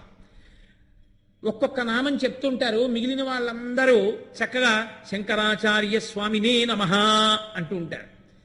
ఆయనకి పూజ చేస్తారు. అయితే లోకంలో ఎవరికి పూజ చేసినా 108 నామాలతోనే చేస్తారు. ఏమి 107 ఉండదా, 106 ఉండదా, 109 ఉండదా అంటే నేను మీకు చాలా పర్యాయాలు చెప్పాను. 27 నక్షత్రాలకి 4 పాదాల చొప్పున 27 × 4 108. ఈ లోకమంతా 108 పాదాల్లోనే పుట్టాలి. కాబట్టి 108 నామాలతో పూజ చేస్తే లోకంలో ఉన్న అందరూ బాగుండాలని కోరుకున్నట్టు తప్ప మా ప్రసారం తినేవాళ్లే బాగుండాలని కోరుకోవడం మనకి చేత కాదు. లోకా సమస్తా సుఖినో భవంతు, అందరూ బాగుండాలని 108 నామాలతో పూజ చేస్తాం. కానీ శంకరాచార్యుల వారి దగ్గరికి వచ్చేటప్పటికి మాత్రం 108 నామాలతో చెయ్యకూడదు. 108 నామములు చెప్పి 8 పరమశివ నామములు చెప్తారు. భవాని తమేని తరాం అని తోటకాచార్యుల వారు చెప్పారు కదా. భవా లోకములను పుట్టించేటటువంటి వాడు, నిలబెట్టేటటువంటి పరమశివుడే స్వామి మీరై ఉన్నారు గురు సార్వభౌమ అన్నారు తోటకాచార్యుల వారు. కాబట్టి శివుని యొక్క 8 నామములు చెప్తారు. ఆ 8 నామములకు ఒక విచిత్రం ఉంది. ఆ 8 నామములు ఏమిటో తెలుసా అండి? అవి పెట్టి శివుణ్ణి పూజ చేయొచ్చు, అవి పెట్టి అమ్మవారిని పూజ చేయొచ్చు, అవి పెట్టి విఘ్నేశ్వరుణ్ణి కుమారస్వామిని పూజ చేసేయచ్చు. అవే భవాజ దేవాయ నమః, శర్వాజ దేవాయ నమః, ఈశానాజ దేవాయ నమః, పశుపతయే దేవాయ నమః, రుద్రాజ దేవాయ నమః, ఉగ్రాజ దేవాయ నమః, భీమాయ దేవాయ నమః, మహతే దేవాయ నమః. 8. అవి 8 అష్టమూర్తి తత్వంగా భోరంభంచనలో నిలోంబర మహార్నాదో హిమాంసొప్పుమాం ఇత్యాభాతి చరాచరాత్మక విధం యస్యైవ ముత్యస్తకం నాన్యక్కించన విద్యతే విమృశతాం యస్మాత్ పరస్మాత్ విభో తస్మై శ్రీ గురుముక్తయే నమగిదం శ్రీ దక్షిణామూర్తయే అంటారు శంకర భగవత్పాదులు దక్షిణామూర్తి స్తోత్రంలో. ఆయనే కంచిలో పృథివీ స్వరూపంగా, జంబుకేశ్వరంలో జలలింగంగా, అరుణాచలంలో అగ్నిలింగంగా, చిదంబరంలో ఆకాశలింగంగా, శ్రీకాళహస్తిలో వాయులింగంగా, కోణార్కలో సూర్యలింగంగా, సీతాగుండంలో చంద్రలింగంగా, కోణార్కలో యజమానలింగంగా 8 రూపాలతో ఉంటాడు. ఆ పరమేశ్వరుడే 8 రూపాలతో ఉన్నాడు కాబట్టి అష్టమూర్తి తత్వంలో ఆ పరమేశ్వరుడు 8 నామములతో పిలవబడినటువంటి వాడు శంకరాచార్యుల వారిగా ఈ భూమి మీద తిరిగారని 108 నామాలతో శంకరాచార్యుల వారిని పూజించి, గురువు గారికి కట్నం ఇవ్వడం అంటే ఆంధ్రదేశంలో సాధారణంగా 116 కట్నం ఇచ్చారండి అంటారు. చివరి 16 పెడతారు తప్ప 108 ఇవ్వరు ఎవరు. అందుకని గురువు గారికి కట్నం ఇవ్వడం అంటే శంకరాచార్యుల వారు ఏం పుచ్చుకుంటారు? శంకరాచార్యుల వారు రూపాయలు ఇచ్చుకుంటారా? మహానుభావుడు నకర్మణాన ప్రజయాధనీన త్యాగే నైకే అమృతత్వ మానసో పరేణ నాకం విహితం గుహాయాం విభ్రాజతే తద్యతజో విశంతి అంటుంది ఉపనిషత్తు. అటువంటి ఆయనకి 2 రూపాయలు ఆయనే మీకు ఇస్తారు కనకధార. అటువంటి మహానుభావుడు కాబట్టి ఆయనకి కట్నం అంటే శివనామములు 8, శంకరాచార్య స్వామి నామములు 108 కలిపి 116 నామములతో పూజ చేస్తారు. అదే ఆయనకి ఇచ్చే కట్నం. కాబట్టి రేపు మనం ఆ 116 నామములతో శంకరాచార్య స్వామిని పూజిస్తాం. మీతో చెప్పే కదూ, రేపు శంకరుల పల్లకి పట్టకపోయినా, శంకరుల నామము చెప్పకపోయినా అంతకన్నా కృతజ్ఞుడు లోకంలో ఇంకోళ్ళు. ఆయన లేనినాడు సనాతన ధర్మమే లేదు. అసలు నిజంగా చెప్పాలంటే వేదం చదువుకున్న వాళ్ళు, స్మార్థం చదువుకున్న వాళ్ళు రేపు అన్ని పనులు మానించి పల్లకి ముందు నడవాలి. మన కృతజ్ఞత అంటే ఏమిటంటే ఒక్కడు రాకపోవడం. అసలు నిజానికి శంకరాచార్య స్వామి వారి పల్లకి వెడుతుంటే ముందు వేదం చదువుకుంటూ వెళ్ళాలి అందరూ. మనం పరమభక్తితో రేపు పల్లకి పట్టుకుందాం. జయ జయ శంకర, హరహర శంకర నామం చెప్పుకుంటూ స్వామిని ఊరిరిగింపు చేద్దాం. ఎండలు విపరీతంగా ఉన్నాయి కాబట్టి కాళ్ళు కాలిపోకుండా గురువు గారి పల్లకి చెప్పులతో పట్టుకోం కాబట్టి ప్రాతకాలంలో 6 అయ్యేటప్పటికి బాలా త్రిపుర సుందరమ్మ వారి గుళ్ళోంచి బయటికి వచ్చేస్తుంది పల్లకి. మళ్ళీ 6:45 అయ్యేటప్పటికి లోపలికి వచ్చేస్తుంది. కాబట్టి అందరూ 6 అయ్యేటప్పటికి వచ్చేసేయండి. మీతో మళ్ళీ మనవి చేస్తున్నా, వైదిక సంప్రదాయం నిలబెట్టడానికి వచ్చినటువంటి అవతారం కాబట్టి చక్కగా మగవారు పంచె కట్టుకోండి, రాకపోతే కనీసం లుంగి కట్టుకోండి. అవి గళ్ళు గిళ్ళు వద్దు, తెల్లటి పంచె కట్టుకుని ఉత్తరీయం వేసుకుని రండి. అక్కడికి వచ్చి చొక్కా తీసేయండి, కాసేపు పల్లకి పట్టుకున్నంతసేపు. అభిషేకం తర్వాత నామని చెప్పి అర్చన చేసి పూజ చేసుకుని చక్కగా ప్రసాదం తీసుకుని వెళ్ళిపోదాం. మళ్ళీ సాయంకాలం ప్రవచనం అయిన తర్వాత స్వామి పల్లకీతో కలిసి వెళ్ళి కామాక్షి అమ్మ ముందు సౌందర్యలహరిలో శ్లోకాలు చదువుతూ ఆ పూజ చేద్దాం. కాబట్టి అది శంకరాచార్య స్వామి వారి యొక్క జనన తిథి చేసేటటువంటి 2 విధానములు. కాబట్టి ఆయనకి 2 రకాలుగా చేస్తారు శంకర జయంతి ఉత్సవాన్ని. అటువంటి శంకర భగవత్పాదులు వైశాఖ శుక్ల పంచమి వైశాఖ మాసంలో పుట్టారు. ఏమి వైశాఖ మాసమే ఎందుకు ఎంచుకోవాలి అసలైన? మళ్ళీ పుట్టినప్పుడు అంటే వైశాఖ మాసమునకు ఒక ప్రత్యేకత ఉంది. దాని పేరే వైశాఖ. వైశాఖ అంటే కొమ్మలు లేనిది అని, శాఖ అంటే కొమ్మలు. వైశాఖ కొమ్మలు లేనిది. కొమ్మలు లేనిదేది? చెట్టు కానిది. కాబట్టి తీగగా ఉన్నది. వైశాఖ మాసంలో బాగా వచ్చేవి మల్లెపూలు. బాగా వచ్చేవి మల్లెపూలు. ఆయన వైశాఖ తీగ. ఈ కాలంలో బాగా పువ్వులతో ఉండే తీగేది మల్లెతీగ. మల్లెతీగకే మాధవి అని పేరు మల్లె పువ్వుకి. ఆ మాసమునకు మాధవ మాసము అని పేరు. చైత్రమాసానికి మధుమాసం అని పేరు, వైశాఖ మాసానికి మాధవ మాసం అని పేరు. ఆ పేరే మాధవ మాసం. మాధవ మాసంలో ఉన్నటువంటి వైశాఖము తీగ మాధవీలత. మాధవీలత అంటే మల్లెతీగ. వైశాఖ మాసమే మల్లెతీగ. కాబట్టి ఆ మాధవీలత మల్లెపూలు పూస్తుంది. మల్లెపువ్వు అన్ని పువ్వుల్లా పొద్దున్న విచ్చుకోదు, సాయంకాలం విచ్చుకుంటుంది. దానికి అదో విచిత్రమైనటువంటి లక్షణం. అందుకే శంకరాచార్యులు వారి శివానంద లహరి చేస్తూ మల్లె పువ్వుకి పైకి చెప్తూ లోపల శివుణ్ణి చెప్తూ సంధ్యారంభ విజృంభితం శృతి శిరస్థానాంతరాధిష్ఠితం సప్రేమ భ్రమరాభిరామ మసకృత్సద్వాసనాశోభితం భోగీంద్రాభరణం సమస్త సుమన పూజ్యం గుణావిష్కృతం సేవే శ్రీగిరి మల్లికార్జున మహాలింగం శివాలింగితం అన్నారు. కాబట్టి అది సంధ్యారంభ విజృంభితం. సంధ్యాకాలంలో విజృంభిస్తుందంటే విచ్చుకుంటుంది. సంధ్యాకాలంలో విచ్చుకోవడం అంటే ఏమిటో తెలుసా అండి? సంధ్య అంటే రెండిటి మధ్యది, 2 ఆలోచనల మధ్యలో నిశ్శబ్దం. ఉపన్యాసానికి మాటకి వాక్యానికి మధ్యలో ఊపిరి తీసేటప్పుడు నిశ్శబ్దం. ఎక్కడ ఏ కదలికలు లేని నిశ్శబ్దం ఉందో ఆ సంధ్యయే ఈశ్వరుడు.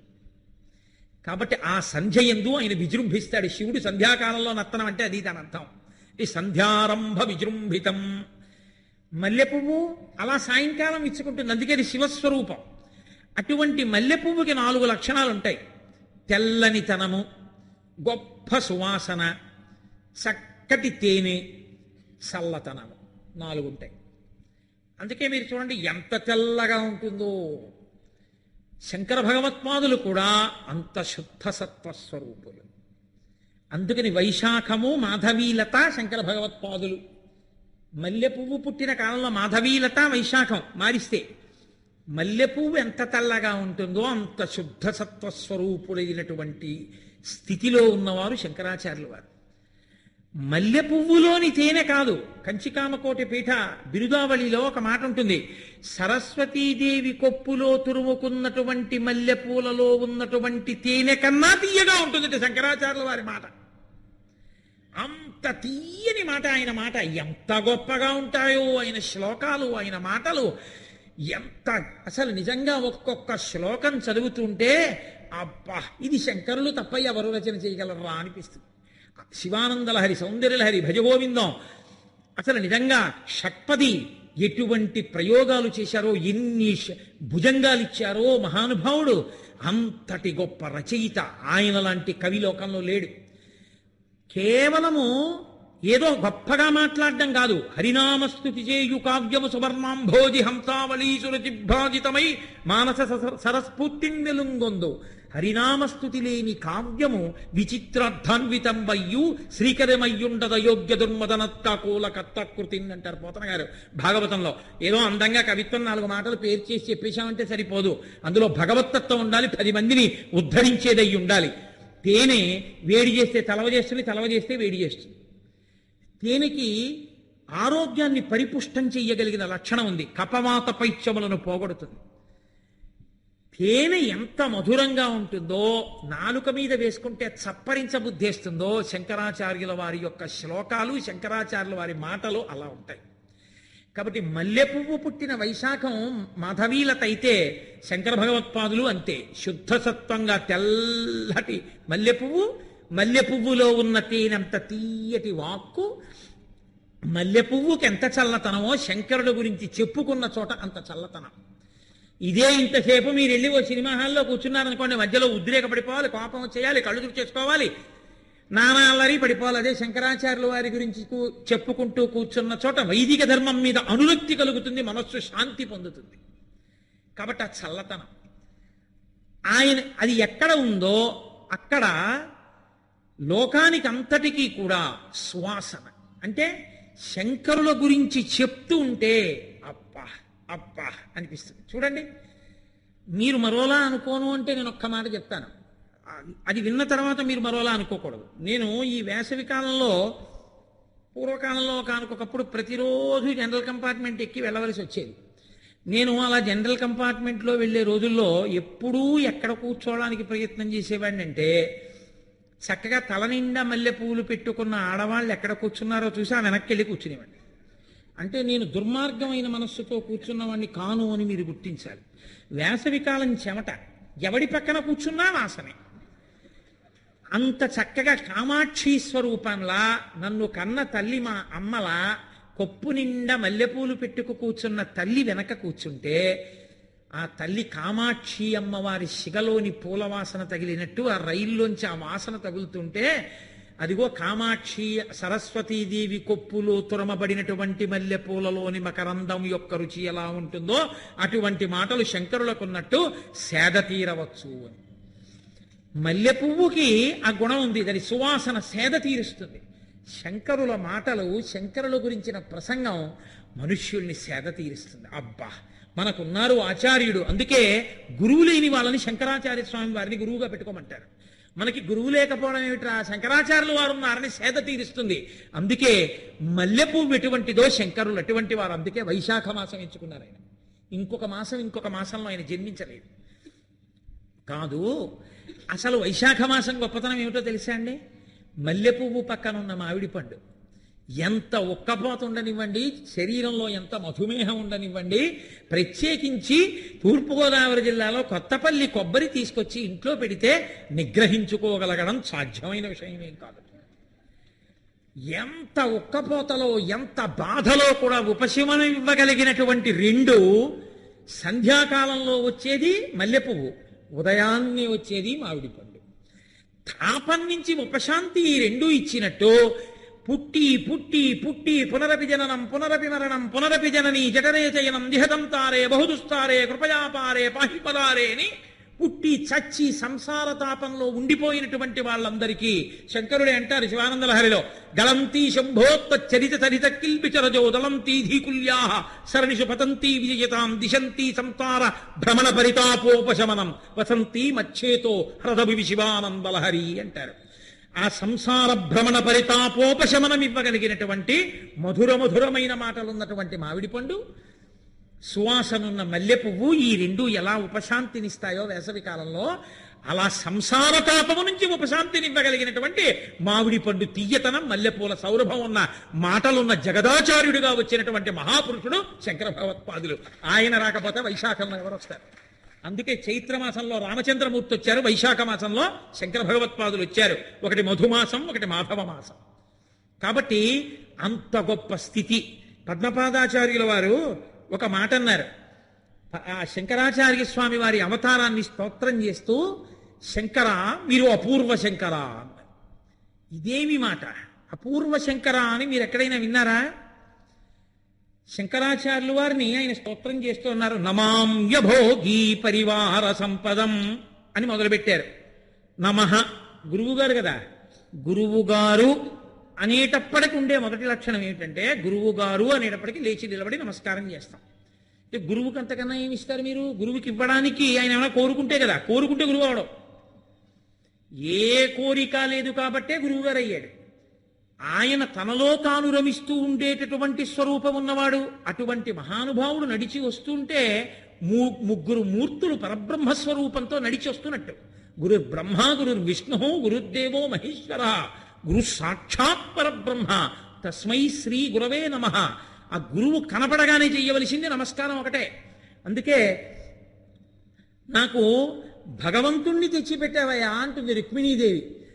తెచ్చి ఇచ్చావు కాబట్టి నీకేమి ఇవ్వగలను? అంజలి ఘటించద భూసురాన్వజమణి సద్బంధు చింతామణి అంటుంది ఆ అగ్నిజ్యోతనుడితో. కాబట్టి గురువు గారు కనబడితే నమస్కారమే. అందుకే పద్మపాదాచార్యులు వారు శంకరాచార్యులు వారిని స్తోత్రం చేస్తే నమఃతో మొదలుపెట్టారు. నమామ్యభోగీ పరివార సంపదం. అభోగీ పరివార సంపదంతో ఉన్నవారు శంకరాచార్యులు వారు, భోగి పరివార సంపదంతో ఉన్నవాడు కైలాస శంకరుడు. ఎంత చిత్రమైన శ్లోకంతో మొదలుపెట్టారో చూడండి. భోగి అన్న శబ్దం ఎవరికి అన్వయం అవుతుందో తెలుసా అండి? గృహస్థుకి. ఎందుకంటే గృహస్థు ఉన్నాడు అనుకోండి, ఓ మంచం ఉంది, ఓ మంచం ఉంటే ఓ పరుపు ఉంటుంది, పరుపు ఉంటే దాని మీద దుప్పటి ఉంటుంది, దానికి రెండు తలగడాలు ఉంటాయి, ఆ పక్కన భార్య ఉంటుంది, కొడుకులు ఉంటారు, కూతుళ్ళు ఉంటారు, అల్లుళ్ళు ఉంటారు, కోడళ్ళు ఉంటారు, పప్పుల డబ్బాలు ఉంటాయి, బూందీ లడ్డూలు ఉంటాయి, బిస్కెట్ల ప్యాకెట్లు ఉంటాయి, ఇంట్లో పైన ఫ్యాన్ ఉంటుంది, మెత్తగా కూర్చోడానికి సోఫా ఉంటుంది. కాబట్టి భోగి. ఎక్కడ ఇలా కూర్చుందామన్నా సుఖంగా ఉంటుందనుకున్నవన్నీ ఏరి ఏరి తెచ్చి పెడతాడు. దీనికన్నా బాగా ఇది ఉంటుందా అన్నవన్నీ తెచ్చి పెట్టి తన శక్తి కొలది కూర్చుంటే మెత్తగా ఉంది, కొన్నాళ్ళు అయిన తర్వాత కొంచెం పరిపుష్టమైంది ఆర్థిక శక్తి, ఇది అమ్మి ఇంకోటి తెస్తాడు. ఏదో టీవీ ఇప్పుడు పనికిరాదు, కొంచెం డబ్బులు వచ్చాయి ఏదైనా తీసి ఇంకోటి తెస్తాడు. అది ఇప్పుడు పాపం ఏం చూపించకపోవట్లేదు, చూపిస్తాను అయినా తీసేస్తాడు. ఎందుకంటే భోగి. సంసారమునందున్నవాడు భోగి. అందుకే ఇంటికి బయటే ఓ తాళం కప్పు ఉంటుంది, తాను వెళ్ళిపోతే ఇక తాను లోపల ఉన్నది ఇంకోటి అనుభవించకూడదు. కాబట్టి భోగి అంటే గృహస్థు, అభోగి అంటే సంసారమునందు లేనివాడు. తన చెయ్యి తలగడ, ఎక్కడ తిరిగితే అక్కడ, ఆకలేస్తే భవతి భిక్షాం దేహి, చేతిలో ఒక మండలం సత్యదండం. అపూర్వ శంకర, ఇత పూర్వం వరకు నువ్వు అమ్మవారితో కలిసి మొట్టమొదటి గృహస్థుగా ఉన్నావు. నిత్యాయ త్రిగుణాత్మనే పురజితే కాత్యాయ నీశ్రేయసే సత్యాయ అద్య కుటుంబినే అంటారు శంకరాచార్యుల వారు శివానందలహరిలో. అద్య కుటుంబినే, మొట్టమొదటి దంపతులు వాళ్ళిద్దరే, పార్వతీ పరమేశ్వరులు. కాబట్టి కైలాసంలో ఆయన భోగి. భార్య ఉంటుంది, కొడుకు వినాయకుడు ఉంటాడు, సుబ్రహ్మణ్యుడు ఇంకో కొడుకు ఉంటాడు, బోళ్ళంతమంది ప్రమదగణాలు ఉంటారు, చుట్టూ వాళ్ళందరూ సేవిస్తూ ఉంటారు. ఆ మధ్య మధ్యలో అమ్మవారు చక్కగా అన్నపూర్ణ మంచి మంచి పాయసాలు అన్నీ వండుతుంటుంది. ఏమండి తింటుండండి అంటుంది, చక్కగా తింటుంటాడు. మిగిలినటువంటి పదార్థాన్ని చండీశ్వరుడు వచ్చి తీసుకుంటూ ఉంటాడు. కాళ్ళు పట్టే వాళ్ళు ఉంటారు, వచ్చేస్తున్నారు పరమశివుడు సభలోకి అని ప్రకటించే వాళ్ళు ఉంటారు. అమ్మవారు వచ్చి కాళ్ళకి నమస్కారం పెడుతుంది. ఆ శంకరుడు ఈ శంకరుడిగా వస్తే నమామ్యభోగి పరివార సంపదం. అభోగి పరివార సంపద ఇక్కడ, భోగి పరివార సంపద అక్కడ. అక్కడో భార్య బిడ్డలు ప్రమదగణాలు, ఇక్కడో అభోగి పరివార సంపద. ఈయన సన్యాసి, ఈయన చుట్టూ 6,000 మంది సన్యాసులు ఉండేవారట శంకర విజయం జరిగితే. అభోగి పరివార సంపద. ఈయన ఎక్కడో వెడుతూ వెడుతూ పడుకుంటారు, వాళ్ళు పడుకుంటారు. ఆకలేస్తే 6,001 మంది భవతి భిక్షాం దేహి అంటే ఎవరన్నా పెడితే తింటారు, రుచితో సంబంధమే ఉండదు. క్యాబేజీ తుక్కంతా అలా ఉన్నది తీసుకెళ్లి వేసేసినా తినేసి ఆయుష్యమస్తూ వెళ్ళిపోతారు. అంతేగాని ఇది రుచి లేదని ఏమనరు. కాబట్టి ఇక్కడ ఏమైనా భోగం ఉందా? ఏం భోగం లేదు. అక్కడ ఉన్న పరివారం అంతా భోగి పరివారమే కాదు. రెండో అర్థం ఏమిటో తెలుసా అండి? నమామ్యభోగి పరివార సంపదం. భోగి అంటే పాము. అక్కడ ఉన్నప్పుడు ఆయన ఏం చేస్తాడంటే, లోకంలో సంపద అన్న మాటకి ఒక చమత్కారమైన అర్థం ఉంది. మెడలో పూలదండ. మెడలో పూలదండతో ఉండడం పురుషుడికి గొప్ప సంపద. అందుకే ఏదో ఉపన్యాసానికి వస్తే పూలదండ వేయడం కాదు, ఎవరి డబ్బులతో వాళ్ళు పూలదండ కొనుక్కుని రోజు ఇంట్లో వేసుకుని తిరగాలి. యథార్థం అండి. నేను తిరిగి చెప్తున్నాను అనుకోండి, రామాయణం బాలకాండలో వాల్మీకి మహర్షి చెప్తారు, అక్కడ ఉన్నటువంటి వాళ్ళు మంచి సంప్రదాయ నిష్ఠాగరిష్ఠులని గుర్తు ఏంటంటే ఎప్పుడూ పూలదండ వేసుకుంటారు. అసలు నిజానికి పురుషుడికి ఎప్పుడు ఉండనికి దువ్వెన్న. ఎందుకనంటే పాపిడి తీసుకుని ఆయన దువ్వుకోవలసిన అవసరం ఏముంటుంది? శిఖతో ఉంటాడు, బోడిగుండితో ఉంటాడు. అందుకని ఆయన ఎప్పుడూ పాపడ తీసుకోడు కాబట్టి దువ్వెన్న ఉండదు. ఆయనకి ఎప్పుడూ ఉండనిది ఏమిటో తెలుసా అండి? ఇంకోటి చొక్కా బనీను ఉండవు. అందుకే మీరు పూర్వస్వరూపాలు చూడండి, ఉత్తరీయాలు వేసుకు తిరుగుతుంటారు, చక్క మణిహారాలు అవన్నీ వేసుకు తిరుగుతుంటారు, పూలదండ వేసుకు తిరుగుతుంటారు. కాబట్టి నా కుండలి, నా ముకుటి, నా స్రగ్వి, నా ఉపభోగవాన్ అంటారు వాల్మీకి మహర్షి. పూలదండ లేనివాడు లేడు అయోధ్యలో అని. అందుకని పూలదండ వేసుకు తిరుగుతాడు పురుషుడు. అది పెద్ద సంపద అసలు. అక్కడ భోగి ఆయన. ఏమిటి ఆయనకున్న పెద్ద దండ? ఎవడు వేసుకోలేని దండ వేసుకుంటాడు. మీరు నేను మహా అయితే నాగపడగ పూలదండ వేసుకోగలమేమో.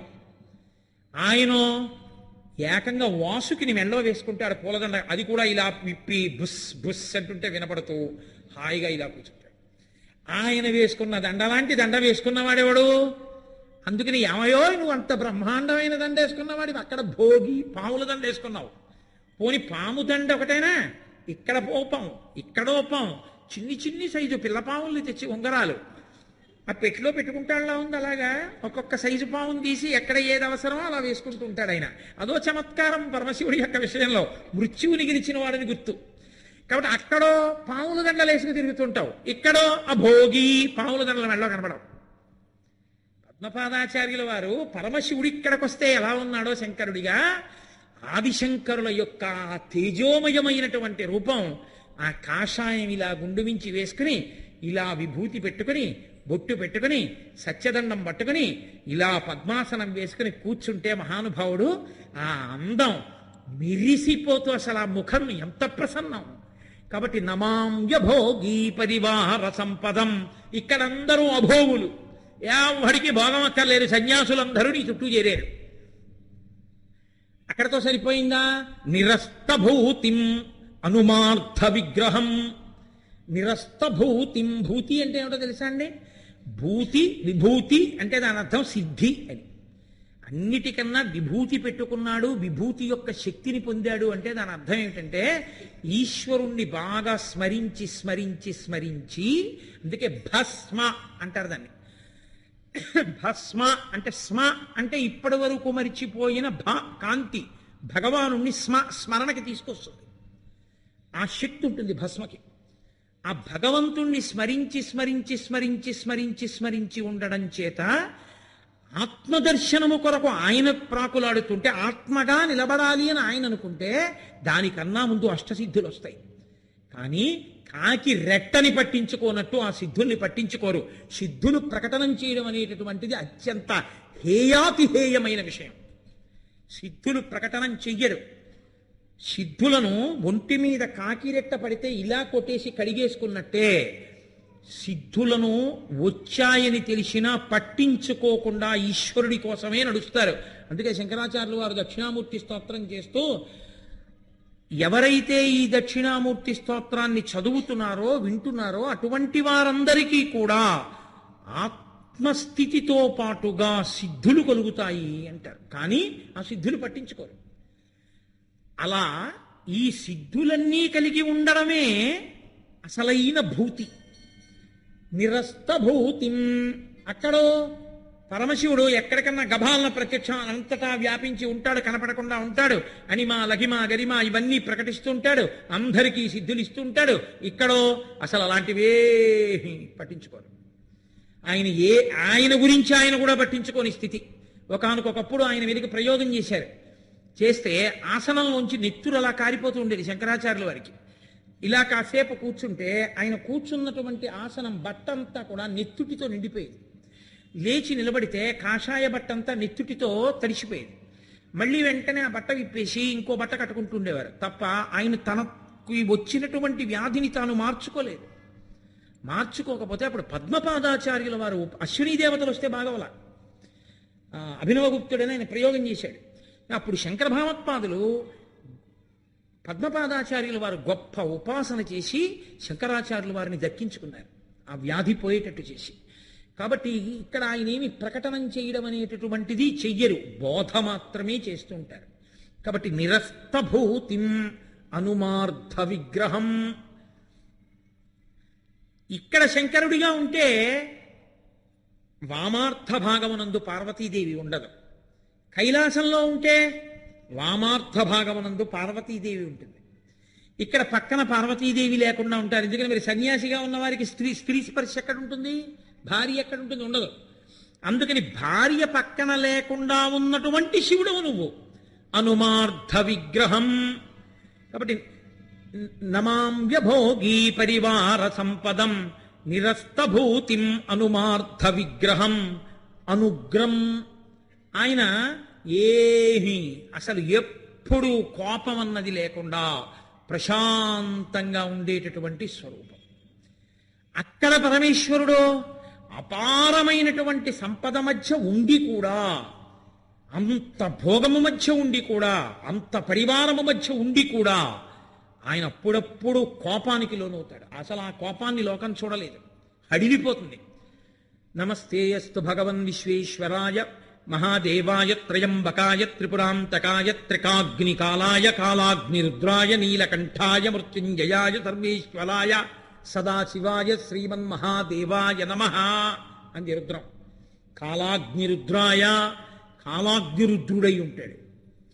ఆ రూపాన్ని ఎవ్వరూ తట్టుకోలేరు కాబట్టి ఉగ్రంగా ఉంటాడు. ఆ సంపద, ఆయన ఐశ్వర్యం అసలు మీరు ఊహించలేరు, అలా ఉంటాడు. శంకరులే శివానంద లహరిలో చెప్తారు, కరస్తే హేమాద్రౌ, ఒక చేతిలో బంగారు కొండ పట్టుకుంటాడు. గిరిశనికటస్తే ధనపతౌ, కుబేరుడు ఎప్పుడు ఇలా నమస్కారం చేస్తూ నిలబడి ఉంటాడు. నవనిధులకు అధిపతి. ఎప్పుడైనా ఏమైనా అడుగుతాడేమో ఇద్దామని ఆయన అడగవలసిన అవసరం, కుబేరుడు నమస్కారం చేస్తూ ఉంటాడు ఆయనకి. గిరిశ నికటస్తే ధనపతౌ గృహస్థే స్వర్భూజామరసురభిచింతామణిగణే. ఆయన ఇంటి నిండా కామధేనువులు, కల్పవృక్షాలు, చింతామణులు. ఆయన ఇల్లే చింతామణులతో కట్టారు. అసలు ఇంకా చిత్రం ఏమిటంటే ఆయన భార్యే పెద్ద చింతామణి, చింతామణి పాణిగ్రాహి. ఆయన భార్యే పెద్ద చింతామణి, ఆవిడని తలుచుకుంటే కోరికలు తీరుస్తుంది ఆవిడ. కాబట్టి అటువంటి పరమేశ్వరుడు. శిరస్థే శీతాంశౌ, లోకంలో అన్ని ప్రాణులు శరీరాలు విడిచిపెడతాయి, ఆయనో అలాగే ఉంటాడు. కాలమంతా చంద్రుడి యొక్క శుక్లపక్ష కృష్ణపక్షాల్లో కదిలిపోతుంటే కాలము యొక్క కదలికలకు ఆధారమైన చంద్రకళ ఆయన శిరస్సు మీద ప్రకాశిస్తూ ఉంటుంది. కదలి కాలాతీతుడు. శిరస్థే శీతాంశౌ చరణయుగళస్తే అఖిల శుభౌ. ఆయన పేరే శివ. శుభకార్యాలన్నీ ఆయన కాళ్ళను పట్టుకుని ఉంటాయి. ఆయన పాదములను పట్టుకుని ప్రార్థన చేస్తే, అయ్యా మా అమ్మాయి పెళ్ళవట్లేదు, శంకరా అనుగ్రహించు అనుగ్రహించంటే ఇలా అంటాడు. అంటే ఆ బొటన వేలు తగిలి హఠాత్తుగా ఎగిరేది వచ్చి మీ ఇంటి తోరణం కింద పట్టుకుంటుంది, అంటే శుభలేకేస్తారు. కాబట్టి చరణయుగళస్తే అఖిల శుభౌ కమర్థం దాస్యేహం, నేనేమివ్వను నీకు ఇవ్వడానికి నా దగ్గర ఏం లేదు. భవతు భవదర్థం మమ మనః, నాదన్నది ఏమైనా ఉంటే నాది నేను అనేది నా మనసు ఒకటే, ఇది ఇచ్చేస్తానన్నారు శంకరాచార్యులు. అంటే ఈశ్వర నా మనసును ఉచ్చేసుకోవయ్యా. కాబట్టి ఆయన అంత సంపదతో ఉంటాడు కైలాసంలో. ఆయన కాలాగ్ని రుద్రాయ, ఆయన అప్పుడప్పుడు లోకం చేసే తప్పులకి ఉగ్రుడవుతూ ఉంటాడు.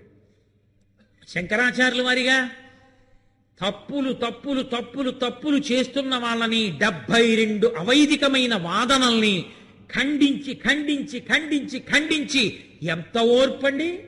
చివరికి సర్వజ్ఞపీఠాన్ని ఎక్కుతుంటే దక్షిణ దేశం నుంచి సర్వజ్ఞపీఠాన్ని అధిరోహించిన ఏకైక మహాపురుషుడు శంకర భగవత్పాదులు. సర్వజ్ఞపీఠాన్ని అధిరోహిస్తుంటే సరస్వతీదేవి అడ్డుపడింది ఆయనకి. శంకరా అనే ప్రశ్న అడుగుతాను, జవాబు చెప్పింది. ఓర్పుగా చిరునవ్వుతో సరస్వతీదేవిని కూడా మెప్పించి సర్వజ్ఞపీఠం మీద కూర్చున్న మహానుభావుడు. అనుగ్రం. ఒక కాపాలికుడు వచ్చి మీ తలకాయ ఇచ్చేయమంటే తీసుకెళ్ళిపోమన్నారు. పద్మపాదాచార్యులు వారు రక్షించుకున్నారు కాబట్టి సరిపోయింది. కాబట్టి అనుగ్రం, అసలు కోపం అన్నది లేదు ఆయనకి. ఇప్పుడు లోకంలో 2 లక్షణాలు మీరు గుర్తుపెట్టుకోవాలి. పాపం లేకపోతే భగవంతుడు అక్కర్లేదు, అజ్ఞానం లేకపోతే గురువు గారు అక్కర్లేదు. అందరూ జ్ఞానులు అనుకోండి, గురువు ఎందుకండి? అందరూ పాపం చేయని వాళ్ళు అనుకోండి, భగవంతుడు ఎందుకండి? పాపం ఉంది కాబట్టే వెంకటేశ్వరుడు కావాలి పాపాలు పోగొట్టడానికి.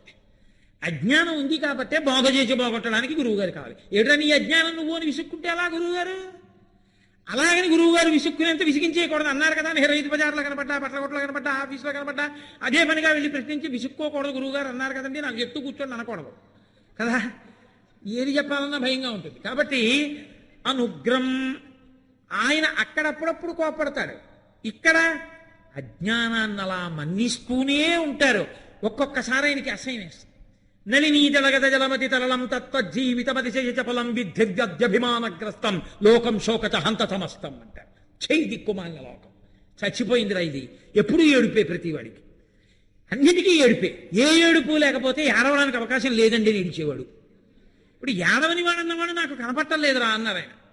అదే శంకరాచార్యుల వారికి జాలేసి, పోన్లే పాపం అజ్ఞానం కదూ అని. కాతే కాంతా కస్తే పుత్ర సంసారోయమతీవ విచిత్ర కస్యత్వం కక్కుతయాయాత తత్వంచింతీయ తదీయ భ్రాత. ఓ సోదరా అని పిలిచారు. ఏమి శంకరులకి మనం సోదరులమా? మళ్ళీ ప్రసన్నత్వం, మళ్ళీ వెంటనే సోదరా అని పిలుస్తారు. అనుగ్రం. కించిత్ కోపం లేకుండా ఉండేటటువంటి స్థితి. ఉన్మృధిత కాల లాంఛనం. ఇది చాలా గొప్ప మాట సుమండి. పద్మపాదాచార్యులు వారు ఎలా వేశారో కానీ, ఉన్మృధిత కాల లాంఛనం అంటే లోకాలన్నింటినీ చంపేయడానికి బయలుదేరింది హలాహలం. ఆ హాలాహలాన్ని శంకరుడు మృంగి తన కంఠంలో పెట్టుకున్నాడు. అప్పటి వరకు శంకరుడు తెల్లగా ఉండేవాడు. స్ఫటికమణి నిభం అని పేరు ఆయనకి. స్ఫటికమణి ఎలా ఉంటుందో అంత తెల్లగా ఉంటాడు. ఇంత తెల్లగా ఉన్న శంకరుడికో నల్లమచ్చ వచ్చింది.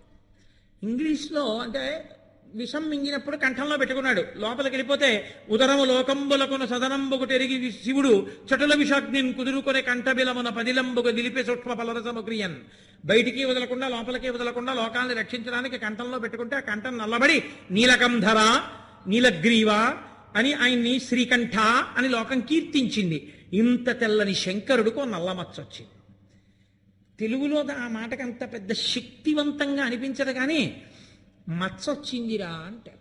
లోకంలో ఒక చమత్కారం ఒకటి ఉంటుంది. వెనకటికి భర్త మీద ఏదో కోపం వచ్చింది, అక్క చెల్లెలకి తోడబుట్టింది. ఆ భర్త మీద అలిగి ఇంటికి వచ్చింది. వెంటనే అడిగితే కోపపడుతుంది అని చెప్పేసి చాలా రోజులు అడగలేదు, ఏదో కొన్ని నెలలు అయిపోయింది. ఈ అమ్మాయి భర్త పేరు ఎత్తట్లేదు, భర్త రావట్లేదు.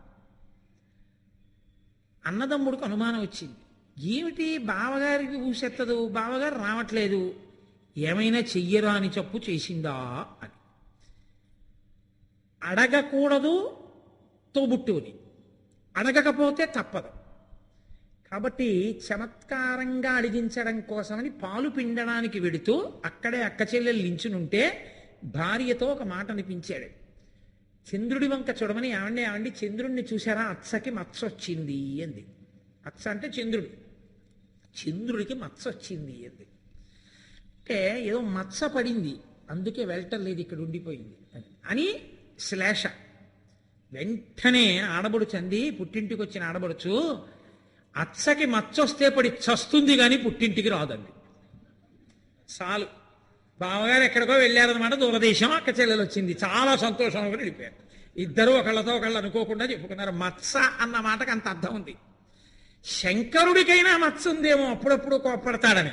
మత్సలేని శంకరుడు ఆదిశంకరుడు, లోకశంకరుడు, ఈ భూమి మీద నడిచిన శంకర భగవత్పాదులు. కాబట్టి ఉన్మృజిత కాల లాంఛనం, ఇంగ్లీష్లో అయితే బ్లాక్ స్పాట్ ఉందండి అంట. ఆయన చూడండి, అన్బ్లెమిష్డ్ కెరీర్. పాప ఆయనకండి అసలు ఎక్కడా మీరు పేరు పెట్టలేరండి, బ్లాక్ స్పాట్ లేదు ఆయనకంటే. బ్లాక్ స్పాట్ లేదంటే నల్లమచ్చ లేదు. ఉన్మృజిత కాల లాంఛనం. అంత తెల్లని శంకరుడికి కూడా ఓ నల్లమచ్చ ఉంది. లోకోపకారానికి చేశాడో ఎందుకు చేశాడో నల్లమచ్చ ఉంది. శంకరాచార్యుల వారికి ఆ నల్లమచ్చ కూడా లేదు. ఎందుకంటే మరి ఇక్కడికి వచ్చినప్పుడు నల్లమచ్చ ఎందుకు ఉంటుంది? గరళం పెట్టుకోలేదుగా. లోకానికి బోధ చేయడానికి వచ్చారు, అమృతాన్ని పంచడానికి వచ్చారు శంకరుడిగా. కాబట్టి ఉన్మృజిత కాల లాంఛనం. వినా వినాయకం, వినా వినాయకం, పక్కన వినాయకుడు లేనివాడు. ఎందుకనంటే శక్తి పంచాక్షరి ఉపాసన చేసే వాళ్ళకి తెలుస్తున్న రహస్యం. అమ్మవారిని ఒక్కరిని చేయరు, అయ్యవారితో కలిపి. అయ్యవారితో కలిపి కాదు, సుబ్రహ్మణ్యుడు గణపతితో కలిపి ఉపాసన చేస్తారు. కాదు కాదు, అసలు ఆయనకి హేరంబుడు అని ఒక పేరు వినాయకుడికి. హేరంబుడు అంటే తండ్రికి సంతోషాన్ని ఇచ్చేవాడు అని. పెద్ద కొడుకు ఒక్కడే ధర్మ సంతానం, మిగిలినది కామ సంతానం అంటారు. అందుకే పెద్ద కొడుకు ఒక్కడే తండ్రికి పితృకార్యం చేస్తాడు తల్లికి.